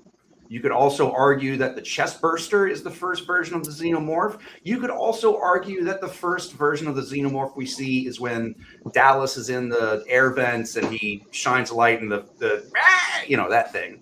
So which version of the xenomorph are we going with? Because for me, the xenomorph at first is the chest burster. That is my answer on that one. Not to be like, oh, what I say goes, but like I think the eggs and stuff those a face hugger is known as a face hugger. If we wanted to do that, then that's a different. I feel like everyone knows enough about that. Where technically, yes, like is that like it's like the xenomorph mom? But no, the chest. Supposed to be the. Oh, it is the chest burst. We're gonna go with the chest burst. Yeah. Okay. Yeah, so we're gonna go with. So I know much deliberation. We should have figured this out for you, and whatever. Well, no. It's good. It's good to discuss and see the process. Get a little behind the scenes of what would have happened if we talked about it beforehand. If we actually gave a shit. Yeah. Also, it usually just boils down to Marcus being bossy. That's right. Yeah. Hey, well, you tell me how you want to vote. I don't care. Yeah. So, yeah. All right, well, Marcus, what should I vote for this one? I know, right? I don't know. He's been texting me this whole time, telling me how to vote. You enjoy your segment. Smile, you're pretty when you smile. With that being said, Xenomorph is such an intriguing character, and what a incredible work of art. But Dracula is so sick. It's so Gary Oldman getting cursed by the god, damned to hell. It's got to be Dracula. That armor alone in the '92 Dracula, the licorice one. Yeah, it's supposed to look like muscly sinew. Yeah, it's like a skinned bat is what it's supposed to be. Yeah, Anna said the same thing yesterday. She was like, "That armor is interesting." Twizzler armor, man. Yeah. Anyway, so Mike, Devin's going Dracula. What you got for me, buddy? I am actually going to go to the opposite on this one because the xenomorph, the chest burster scene was the moment I saw that for the first time still sticks in my head. I mean, not that Dracula isn't iconic, but to talk about something that scared the absolute shit out of me and something that I probably saw way too early in my life, quite frankly, the xenomorph chest burster scene holds a real high regard for me. And maybe that's just nostalgia, maybe that's just personal preference. But that's how I'm going to vote. This is tough, man. This is a real. tough. You see Gary Oldman forsaking God, pinnacle of acting, what you can put forward. I'm sorry. I saw an animatronic alien burst out of John Hurt's chest and scanter across the table. Also incredible. Hello, my baby. Hello, my darling. Hello, my ragtime gal. Oh, man. There's one thing you do not have to have me do, and that is remember the acting in the opening sequence of Dracula. I promise you that much. I'm locked in on that one, brother. The opening sequence of Dracula is, I think, one of the best cold opens ever. Like, full stop. Hardest. So hard. It's really, really up there. This is going to be tough, though, because I'm going to penalize it for a couple things, though, because there are so many iterations of Dracula. There is only, and again, I understand we're going with the Gary Oldman one, but you know how it is, how we argue stuff of what you've been watching. We'll make a rule, and they go, but against that same rule we just said. How dare you use my own words against me? Yeah, no, I love, if it's like, I guess that is the intro is kind of the entire sequence, I suppose. So it's really, that is one of the coldest ones, but like in terms of a character introduction and what it does for, oh man, it's so tough about it. When do we see that chest burster ever again? What did that character do beyond burst out of somebody's chest in one of the most marvelous animatronic practical effect things of all time? But what else do we see from that character? Well, what it does, a need to kill? I don't know. Yeah, I mean, now what's the character's raison d'etre? I don't know. Fucking destruction and chaos and deep space. Yeah, man. Is that the same one that becomes the queen? Yes. No. That happens in 2. That happens in 2. In the first Alien movie, there's only 1. Right. So what the chest burster does is, we still don't, I mean, I guess we kind of get the stakes of the movie in terms of Dracula, in terms of all right, I'm going to renounce God, and then I'm going to wade through. He didn't even really say it. And then like the whole wade through oceans of time thing, you kind of pick up later. But like what the xenomorph does, it's like now there is something on the ship that we don't understand, right? And that's when that movie. Man, I'm like really torn here. This is like they are both it's like unstoppable forces. They are both things that are going to kill you if you cross their paths. They have to feed. They have a singular goal in mind. One is to, just kill everything, and then the other is to reconnect with the love of his life, and seeing the trials and tribulations that you have to go through, willing to forsake God after being a christened knight. Yeah. Oh, I get I'm like, all right, I'm going to say something stupid here. And now you're going to say something stupid. Right? Like I've been saving it for an hour. First time ever something said stupid on what you've been watching. No, it's going to be nonsensical in the fact of I think that Dracula has the best cold open of all time, but I still think I'm going to vote Xenomorph. And I know it doesn't make any sense. I know it's just it's those can both be true. It's like they're not mutually exclusive. Exactly. Right. I don't know why me saying that makes me vote for Xenomorph either. There's something about like it's so original and unique, and there's something for that I got to give it. Not that Dracula the original iteration wasn't, but it's like there's something about that Xenomorph. It's like, oh, now there's something on the ship too. Great. So I'm gonna move that ahead, but again, don't ask me to explain it again.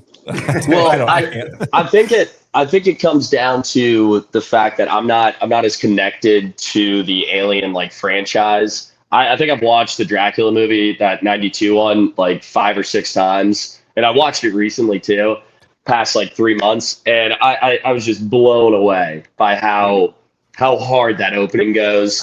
And Gary Oldman, just unbelievable. And had this been The Predator, I think it would have been a lot closer for me. Okay. And because I'm not as tapped in, even though I think I've seen, I think I haven't seen all of the original Alien. Oh, do yourself a favor. Yeah. That's So that's my. This is Devin's great discreditation. That's hard on my sleeve. I deserve whatever derision I have coming. I think I've seen Alien 3, and that with Ron Perlman in it when they're on the prison colony. Yeah. And then I've seen Aliens, seen Alien vs. Predator, all of almost the rest of the universe except for the original one. Do yourself a favor. Watch the first one. It is very much in the horror genre, and then the second one has a complete tonal shift where it's almost like action horror. Yeah. But it's comparing really good apples to really good oranges. So yep. Oh, I know. It's one of my bad blind spots, but that's do yourself a favor. Revisit that on your own time. Yeah. All right. Well, yeah. Okay, let's stop down real quick. I'm gonna go watch it. Right, okay, here we go. We do that all the time. Stop. Go watch it. Okay. And we're back. Wow. Oh my God, you guys. Okay, I changed my vote to Xenomorph. All right. Yeah, we are down and fun. Yep. We are going to move on though. This is the Battle of Appropriation is what we're going to call this one here. We have Captain Lincoln Osiris, or I guess it's Kirk Lazarus technically. I don't know, but we're going Captain Lincoln Osiris. Sure. Yeah, because Captain Lincoln Osiris is a different character than. Okay, yes. So we're going Captain Lincoln Osiris versus Ramirez, Sean Connery's character in Highlander. Yeah, go. Okay. This was a line for a reason. Ramirez is ridiculous. When he first got out his outfit, I was talking about if this is like for lack of a better term, like aura alone, it's Sean Connery, and it's not even close. It's like maybe Sho'nuff could hang for a little bit. But it's Sean Connery by a mile. He comes out in this ridiculous outfit talking. He's a Spaniard with a Scottish accent. Egyptian from Egypt. with a Masamune Japanese sword. And they don't a Scottish accent for no reason. They don't address the accent at all. They're just like, yeah, no, everything you just said. We're just gonna roll with that. It's like your one friend when they get back from a semester of travel abroad, Study abroad. It's me with a Philadelphia hat. I've been there a couple times. That's right. Anyway, Oi, mate, let's go have a cuppa. Like, you're from fucking Pensacola, dude. What the fuck are you talking about? And then actually, they call it football. Yeah. No, he has like this light bronze on his skin. That's like, what is this? I don't even know what you're trying to do now. And so much eye makeup. He's got like the cat eyes and stuff. Like, what are we doing here? His swag is untouchable, though. Like his Cali Swag District Road. Yeah, whatever. I don't know. With the peacock coat and stuff. Yeah. So fun. Oh my God. That peacock feather cape is unfathomable. Yeah. I want that so bad. That's my take on Ramirez. I don't really have a lot about character building or anything like that. I'm just saying that alone is just impeccable. I'm gonna swagged up. Yep. Captain can go band for band. You're right. What are the kids say? No, I'm just kidding. Anyway, Captain Lincoln Osiris, though, man, that opening sequence where he's like, "You get this chicken shit chopper 8 down, ASA, MFP. We're serving up hamburger and this here whirly bird." And just the sequence of him running to go save 4-Leaf, and he's like, "Peekaboo, I see you." Like, I can watch just that sequence on repeat now to the end of time and laugh forever. Like Captain Lincoln Osiris, the way he talks, he's like, "Cover me, you limp dick maggots." It's so fucking funny, dude. Like, just on laughs alone, I gotta go Captain Lincoln Osiris, man. And it pains me because Sean Connery, I fucked with him real heavy in that movie, but I gotta go with my dog RDJ as Captain Lincoln Osiris. Yeah. I'm probably going to second that, but again, this is by the thinnest of margins. I mean, you talk about somebody who shows up with an appearance that is undeniable, and like just by his costuming alone, Ramirez is like, who the fuck is this guy? What is his deal? In the best way. Like, I got to know more about this. But Captain Lincoln Osiris showing up, doing the work, trying to make Tug Speedman cry. You can't top that. The role he does against the exploding right. People behind his back. I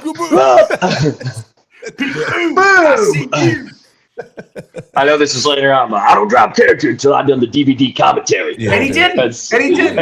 Yes, he does. He does it in that. Oh my God. So this could have been Kirk Lazarus or Lincoln Osiris, and it would have gone for RDJ either way, because in the preview with Satan's Alley, that is one of the funniest bits of all time.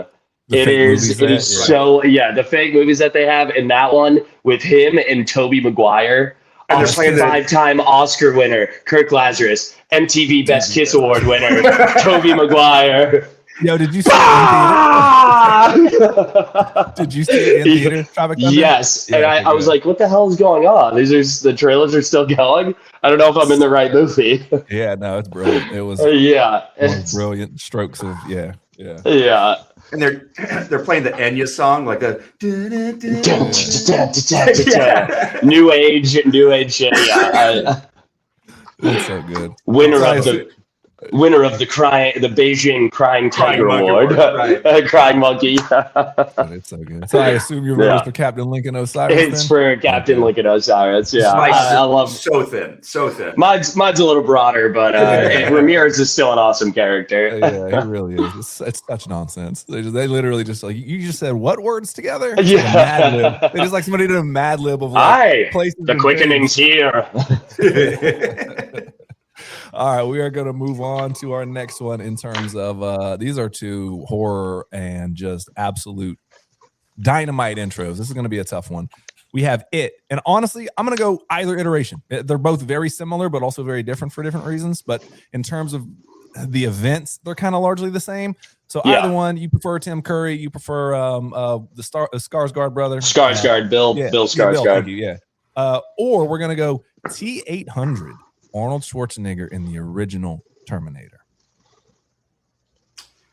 I need your jacket and pants. That's right. Your clothes, give them to me. I need your clothes, give them to me. Even when your motorcycle. When he comes down and he's like on one knee with the electric and like the silver sphere, it's so dope, dude. It's so dope. Yeah. It's T-800. I saw the most recent It. Well, not It Part 2, but I saw It the original one in theater. I don't like seeing horror movies, especially in theater.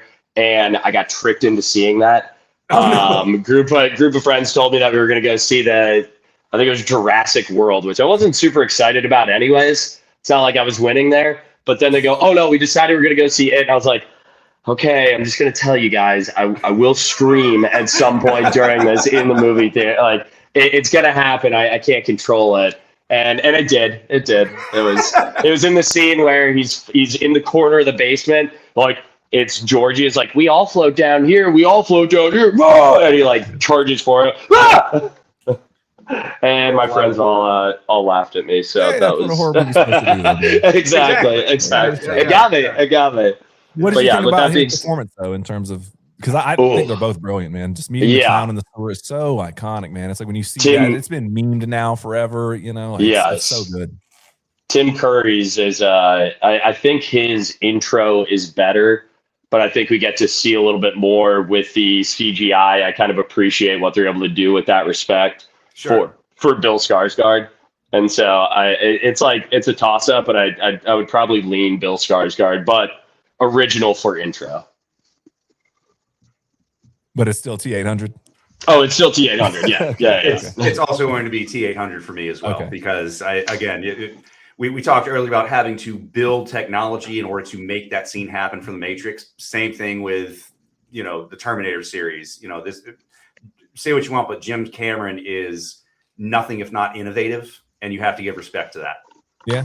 Even if, we're talking about the Arnold version, the T800 is like a model number. Sure. So even if you just said, okay, the first time you see him is the sequence where they explain Skynet when active and you just see robots stepping over human skulls. It's like, that's even that's a great intro. Right. Yeah. I know everything I need to know about that particular character. All right. Killing machine that will crush over the skulls of humanity to obtain their victory. Great. Right. Rogue tech. Right, but we are going with the Arnold intro though, because I know it's a model, and we're going to get technically. Everybody knows that's what we're talking about. Right. The T800, not a T800. Thank you. That's the way to do it. Yeah. That's why you're here. All right. Well, it's T800. Words. Lawyer. You just got words. Arnie is moving on then from Terminator 1. All right. Before we get into this one, Devin, I'm going to ask you a question. I need you to separate your hate of the director. Can you do that? I can. I'll let you sound off on Luc Besson. I can. No, I can. Okay. You making that caveat at the beginning says everything I need to. I don't need to go in on it any more than you just said. Yeah. No. Okay. Gotcha. So we have Leon the Professional, played by the wonderful Jean Reno, versus the ladies' man himself, Tim Meadows. Leon Phelps. It's 2 a.m. Then you know what time it is. I got my half a glass of Cavassier and some of these. Just that 2 in the morning corner. What's going on at it? It's the lady. Yeah. Anyways, somebody take this from me because I love both of these people inherently. So. Oh no, I had to fire the first shot on Jan Silent Bob versus. Fair. I'll go. So you can go first on this one. I feel. Yeah. That's fair. I love Leon the Professional as a movie. I've been sitting on that one, just waiting on it. Like I said, I tried to even it out. It wasn't just me being a jerk on the circled this matchup and go. I can't wait to drop it. We're coming back to this motherfucker. Yo, Leon the Professional is. I love that movie, man. Like for whatever, I understand its flaws, I understand all that, but like there's something about that movie. Like at the time in my life when I watched it, it was just like that was like my shit. Right? Everyone has that movie. It's like Man on Fire for like a lot of like 40-year-olds when it came out. Like I'm the man on fire. Like you're not the man on fire, bro. Right. Like you're an ancillary character that hides in the club when he starts shooting it up. That's you. You're not Denzel, bro. Or like when Taken came out and be like, I wish somebody would have ducked my daughter, man. I'd show him exactly. It's like what? What? No, you're not. I wish my helicopter would go down in Somalia. Right. That's right. I'd take care of business. Yeah, I know you wouldn't. So, diabetes and fucking no night vision. Like, what are you talking about? Like, you're on a rascal in Walmart. You're a Wale character, bro. You are one vape away from like a coma. Right. You're a background character in Wally. That's what you are. Anyways. No, so I say that. I love Leon the Professional, man. It's the intro where and it sets up later for a scene later in the movie where the scene is him going in and he just starts killing people to get to the bad guy, right? To some boss or whatever like that. And he flips a dude over the railing by a tie. And it's like, you don't ever really get a chance to see him until he emerges from the shadows with a knife to some dude's neck and a phone. He's like, make the call. Right. And so just that, it's like, yo, okay. You learn a lot about the character very quick. It also plays to a line later where he's talking about to Matilda, Natalie Portman's character, and she wants to like get these handguns and stuff. And he's like, nah, you worked at that. First, I'm going to teach you how to snipe. And then the last thing you're going to learn is the knife, right?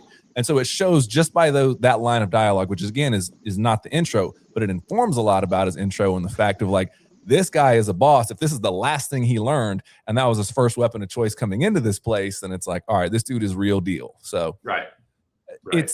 It's awesome. And I love that sequence. I'm sure there's probably some movie that has done it better since then, but I view that as kind of like, that's my reference point. Right. And I say all that to say, I just love the ladies man so much. The way that he comes into the studio and he lights this thing of incense and he starts hanging up his own posters just to set the mood. So he could just go into the studio and just play this character, but it says that this is actually who this guy is to his core. Right. He's not just putting on some like, oh, right. Welcome to the ladies, man. Like he lives this his whole life. Yeah. Right? Like, it's not just him doing a radio voice. Right. If Robert Downey Jr. or Tony Stark is Iron Man inside and out, Leon Phelps, the ladies man, is the ladies man inside and out. And it's just the way he goes in and starts playing the music. And he's so excited to be there at 2 a.m. He's, wake up, he does later in the movie. But I'm going to go with Leon Phelps. And it hurts me to do. So I'm going to go Leon Phelps, the ladies man, as my selection. So.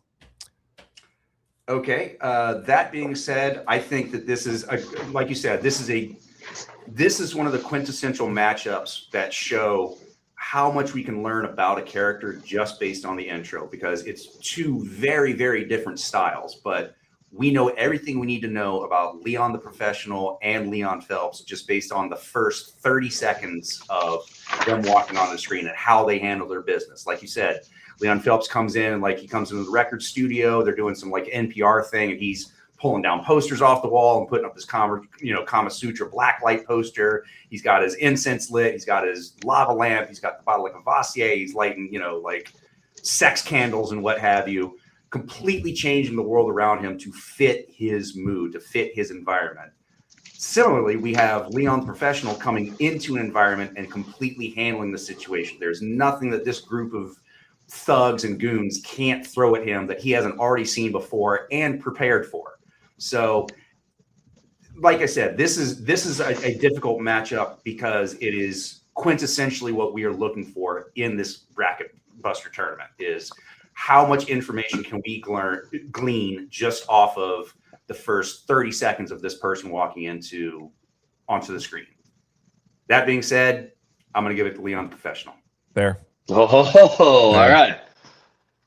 It falls to me, it seems. Yes, sir. I'm going to have to say that to Jean Reno's credit, he actually helped make the character less creepy than he was supposed to be. So that is huge because if it was any creepier, it would have been horrifying. But that to be said, the introduction is so badass. Like you guys have already said, you've talked through the action sequence. So cool, so badass, and you get to see exactly what you expect from this character.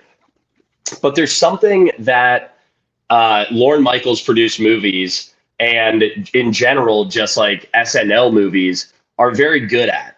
And it's because of the format that it's supposed to be in, where it's a sketch that has gone on SNL, and then it has gotten popular enough where they need to make a movie of it. And so when they're making this movie, they know that everybody that watches SNL is going to go see that, or at least half of them are. But they still need to make sure that the other people that are going to see this movie know what they're in for early on. And so they have to come up front and very strong with the character introduction. They have to nail that. Otherwise, it completely screws up the entire tone of the movie. And with Leon Phelps, they nail that introduction. They show who he is through and through. And like you said, he is not just putting this on for the radio show. This is real life for him. him living on the boat, like him getting chased by all the husbands and stuff of the scorned lovers is so funny. This was one of the first SNL movies that I'd ever seen. And so it has a special place. Yeah, it has a special place in my heart. And so I'm gonna go Leon Phelps as well. It's good. And there's like a tiny percentage of me is because of the director of the movie that I'm not going Leon the Professional, but it's not enough to overcome the gap that Leon Phelps won by. Gotcha. I appreciate that. That was yeah. Oh, because I get you on that. Well, you guys can do your own. That was very diplomatic on your part. Yeah, I appreciate that. Yeah. All right, we are getting close to the end of round one. We are. This next one is like I don't know why I set these. They just had the same first name close enough. Yeah. So I was just like, you know what? First 4 letters, you get to match up. Sorry. This is these two in a different part on the they could either one of them could win it all, but we're like, F this. Let's have some controversy in round one. We have Han Solo. Of course, he shoots first in this version. All right. Of course. And we have Hans Landa, Christoph Waltz in Inglourious Bastards, who also shoots first. Yeah. Oh man. Good job. Oh, shit. Yeah. Holy God. I don't know where to start on these ones. Now I feel icky inside. I can keep it brief. I can just go real fast. Sure, please. We already have a Harrison Ford iconic character in here. We've got Indiana Jones over on the other side of the bracket. The meta game. I like it. Yeah. And while Han Solo, cool guy, somewhat of a scumbag when you meet him, it is not much compared to Christoph Waltz's Hans Landa. It's disgusting how much you hate him and how incredibly he portrays the Jew hunter. It is like visceral how much you feel in this world. You feel the sweat from Monsieur Le Petit as he's drinking his glass of milk. I mean, that's it. It's got to be Hans Landa. Right. I love that for the last two, I didn't have to see the matchup. Olo. Right. I just wrote down for the last two, I wrote down Leon and Han going forward. So either way, I'm right. I think you hit the nail on the head on that one. And to touch back on something that we kind of talked about during the Jules Vega or the Jules and Vincent matchup in terms of the dialogue really creating the world around us. And I mean, Quentin Tarantino having the gift of gab and just brilliant writing, and nobody in the world that in the real world talks like his characters do, but it's all very accessible and very like relatable. What do you mean? Me and my friends talk like that all the time. We always talk about how like, oh my God, we should write a movie like Quentin Tarantino. That's right. Nothing but feet for 90 minutes. Oh yeah. I haven't been in any of those movies. That's right. Anywho's doggy style. I think, like you said, it touching back on giving respect to the Quentin Tarantino-esque dialogue and just how snappy and witty and how Hans Landa is the smartest guy in the room at any given point. As much as I love Han Solo's introduction, and it's worthwhile, it's worth noting. I mean, like you said, he's comes across as this scumbag, this mercenary, this ne'er-do-well, and then as we get to know him, we actually find out that, oh, this dude actually has a moral compass and a sense of right and wrong, and essentially he is going to do the right thing, not just for himself, but for the people otherwise involved. That being said, Hans Landa does not give a fuck about the people around him. He is going to do what's best for him, and his mission is to find the Jews, and that's what he's going to do regardless. And we learn everything that we need to know in that opening dialogue. So I'm going to say Hans Landa. Sweep. Yeah, I'm just going to say it's on. Yeah. And that's no there's so much more. Yeah. It's we were talking about cold openings. It's like this might be the one, you know. So this is more on that in a little bit. This is like a potential Final Four matchup, like you were saying early on. Like if not, just give credit to Han Solo. Yeah, like Han Solo's the man, but yeah, we'll talk more about it later. So and again, that's one of those. Had it been against anybody else on the bracket, I could see Han Solo going forward, no problem. But we're not doing soft ass matchups on round one. We're not That's doing right. that. I like the bloodbath. Come on, let's see it, baby. Let's do it. Let's do it. Are you not entertained? Exactly. Once you just one seeds walk all the time, like, let's not do it. No, we need some fun. And this is probably the most difficult one to seed, honestly, because it's like, But anyways, here nor there. We are moving on to our second to last matchup of the day. We have Danny McBride playing Danny McBride, and This Is the End. Vito Corleone, the Godfather, Marlon Brando. I'm going to go ahead and say Vito Corleone, just because that the presence that his character has over the entire movie. I mean, there's a reason why he's the Godfather, and there's a reason why everybody capitulates and tries to appease him and seeks his advice. It's because he's the guy that's always in control.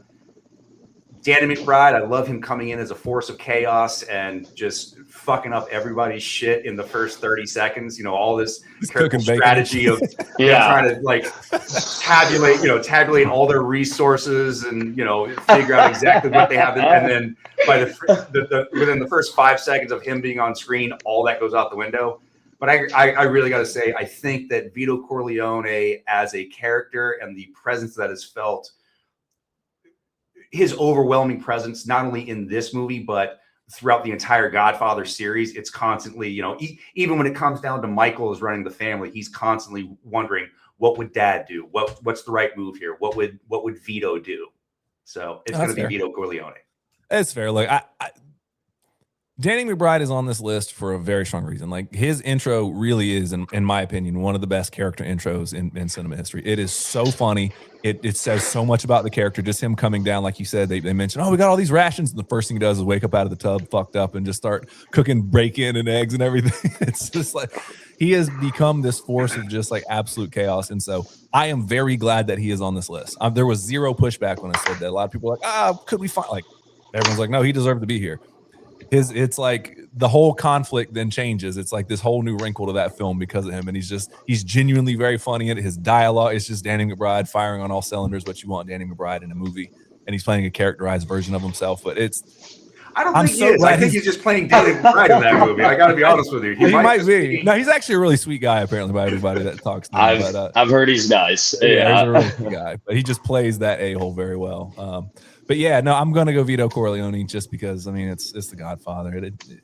It's hard not to. But damn, Danny McBride is really good in that movie. So that's all. Just so he doesn't go out with a sweep, I will go Danny McBride, although I would have under any other circumstance gone The Godfather, and I did write down The Godfather as the intro because, I mean, it's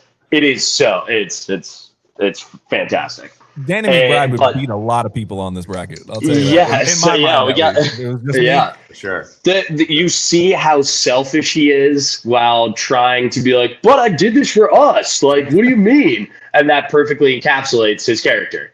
And like a complete lack of awareness of his surroundings is so good. He doesn't notice everything's boarded up. He doesn't know that there's the smell of sulfur in the air. He's literally just in the bathtub, chiefing Keef, and then gets up, dumps all the water, washes his feet. And so obviously the thought process there is that he tried the water, realized it was out, and then decided that this water on the table should be used to give himself a horse bath and wash his feet.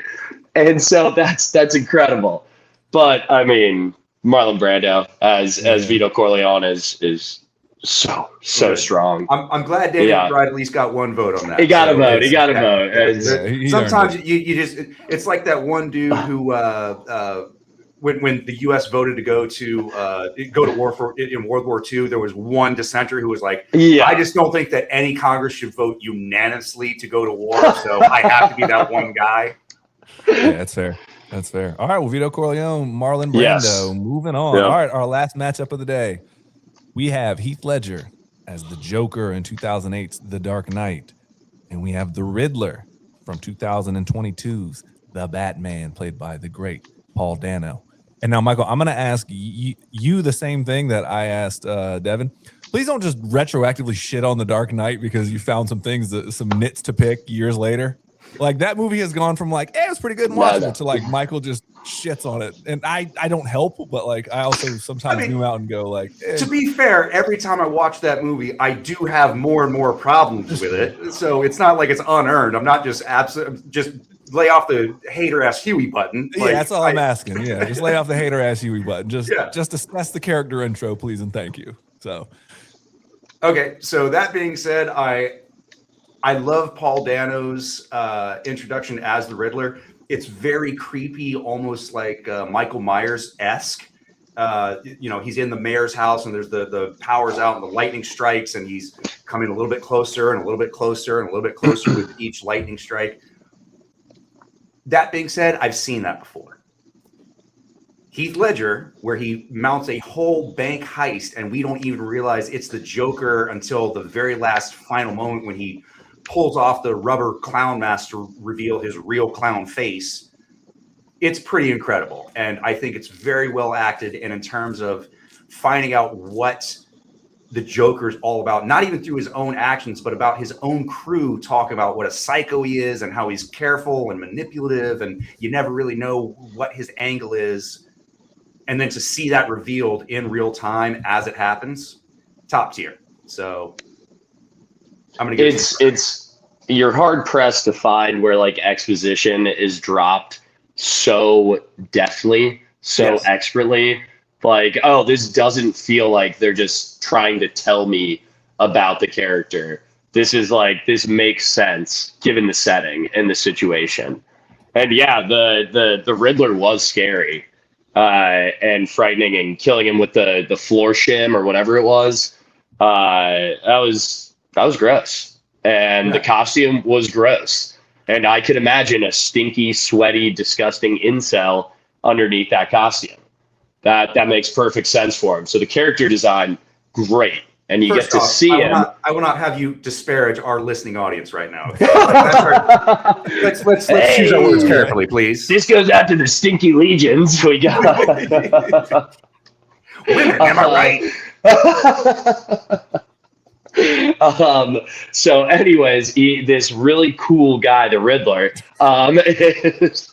who's totally right about all his ideas.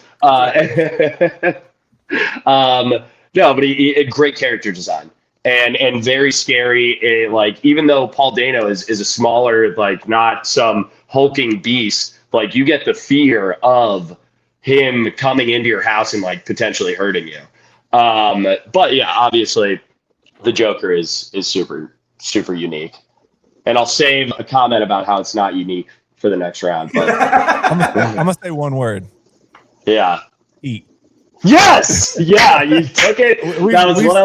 We've said it on the podcast thousands of times. Like a lot of action movies that you like. Yes. A lot of the movie. It has cribbed from Heat without question. We would not be here without Michael Mann. Good job being unique-ish enough, Christopher Nolan. But yeah, absolutely. Yeah, there's a lot of movies that you go, I think I've seen this before. And you're like, yeah, you did. Wait, was Val Kilmer in this movie? Yeah. No, I'm glad that the Riddler made this list. That intro is really good, especially it starts with him like getting closer and closer. It's him with the binoculars, and it's just like this high wire, just the highest string on the violin being played, added with the sound of duct tape, and you're like, whoa, like this is not the typical Batman movie. I don't feel like so. I liked it. It set the tone for that Batman universe, which is, again, and Michael and I've said this on the podcast. So this is the Joker's going to move on. All right, so I'll give it that. But just when we talk about all the time, we're like, how many times can we go gritty, realistic Batman? Right? Like when 89 came out, that was like incredibly gritty and realistic for that time. Like, For the time. I know. That's amazing to think about in retrospect. Yeah, they're like, it's dark and that rules. Yeah. And yes. Like Batman Begins came out and like, oh, now we're really, and it's like, how many times can we do dark and gritty? And the only way that they could really do that in this one, like we have to make it a detective story and we have to set up the mystery fast. And so he's the world's greatest detective. We need to see more detective stuff. That's Instead of just beating up villains to be like, tell me which. I mean, I guess that's part of detective work. But it's not all I want Batman to do. But and even in that previously movie, in The Dark Knight, all he had ever done detective-wise throughout the whole thing, reconstruct a bullet.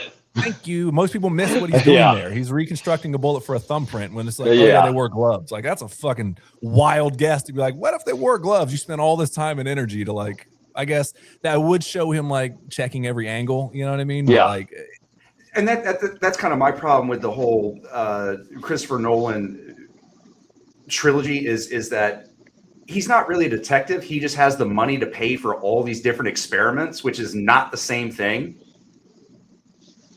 Yeah. Oh, absolutely. Yeah. It's and being able to explore at that point, every single person's cell phone as a sonar device, right? Major haunting crime. And real.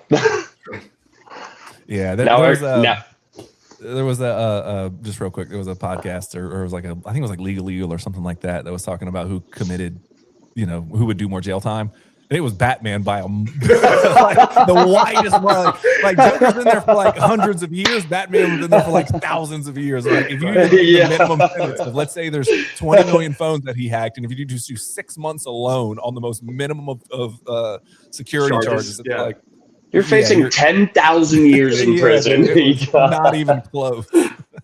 Like even if they wrote him Also, you for sure killed a cop when the Batmobile went up and over. Yeah, like one of those. Right. Yeah, there's at least one dead cop in that. Yeah. Let's see, menacing, destroying public property. I'm sure illegal use of a jet engine. Right. Tax evasion. I'm sure you didn't file a FAA flight plan with your bat wing or whatever it's called. I've noticed some discrepancies in the paperwork. Right here it says Batman suit. No one's gonna read this. Got the receipt. People do it for some reason. Anyways, all right. Well, let me recap this. We have the winners. I'm just gonna read the winners. Here we go. Right. That's Willy Wonka and the Chocolate Factory. Willy Wonka moves on. Jay and Silent. Colton. Yeah, over Colt. Castor Troy lost to Jay and Silent Bob. Blade beat out Hit Girl. Minnesota Fats beat out the Shark in Jaws. Tragedy. Leatherface beat out Borat. Money Mike. I might change this, but now it's in pen. We can change it. It's not too late. It's not too late. No, it's in pen. Kenshiro lost to Money Mike from Friday After Next. Miranda Priestley in a really heated one beat out Nurse Ratchet. That was a great match. Oh, so good. Those characters are incredible. Yes, sir. Ferris Bueller beat out Pinky from Next Friday. Trinity from The Matrix beat out Wolverine. Colonel Kurtz beat out Anton Chigurh. Kenbei Shimada beat out the man with no name. Shimada, sorry.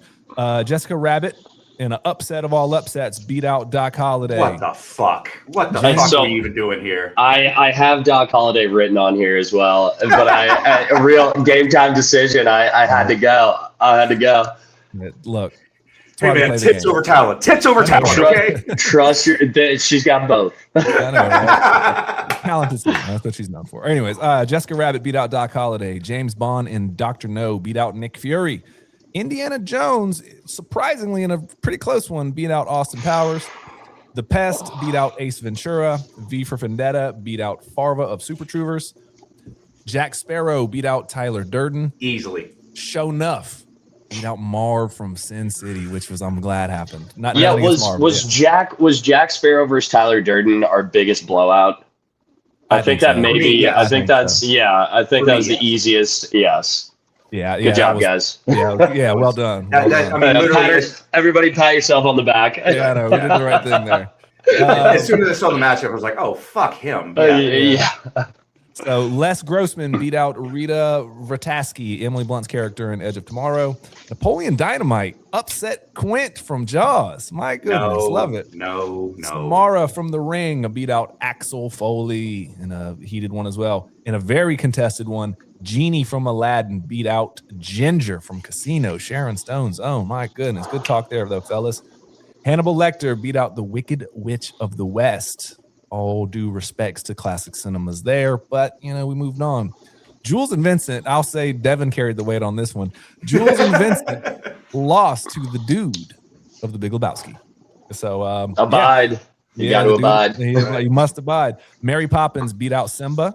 The Xenomorph beat out Gary Oldman's Dracula. Don't ask me how we got there. I can't explain it. It was a moment decision, and I don't know. It's lost in time. So that's just where we're at, though.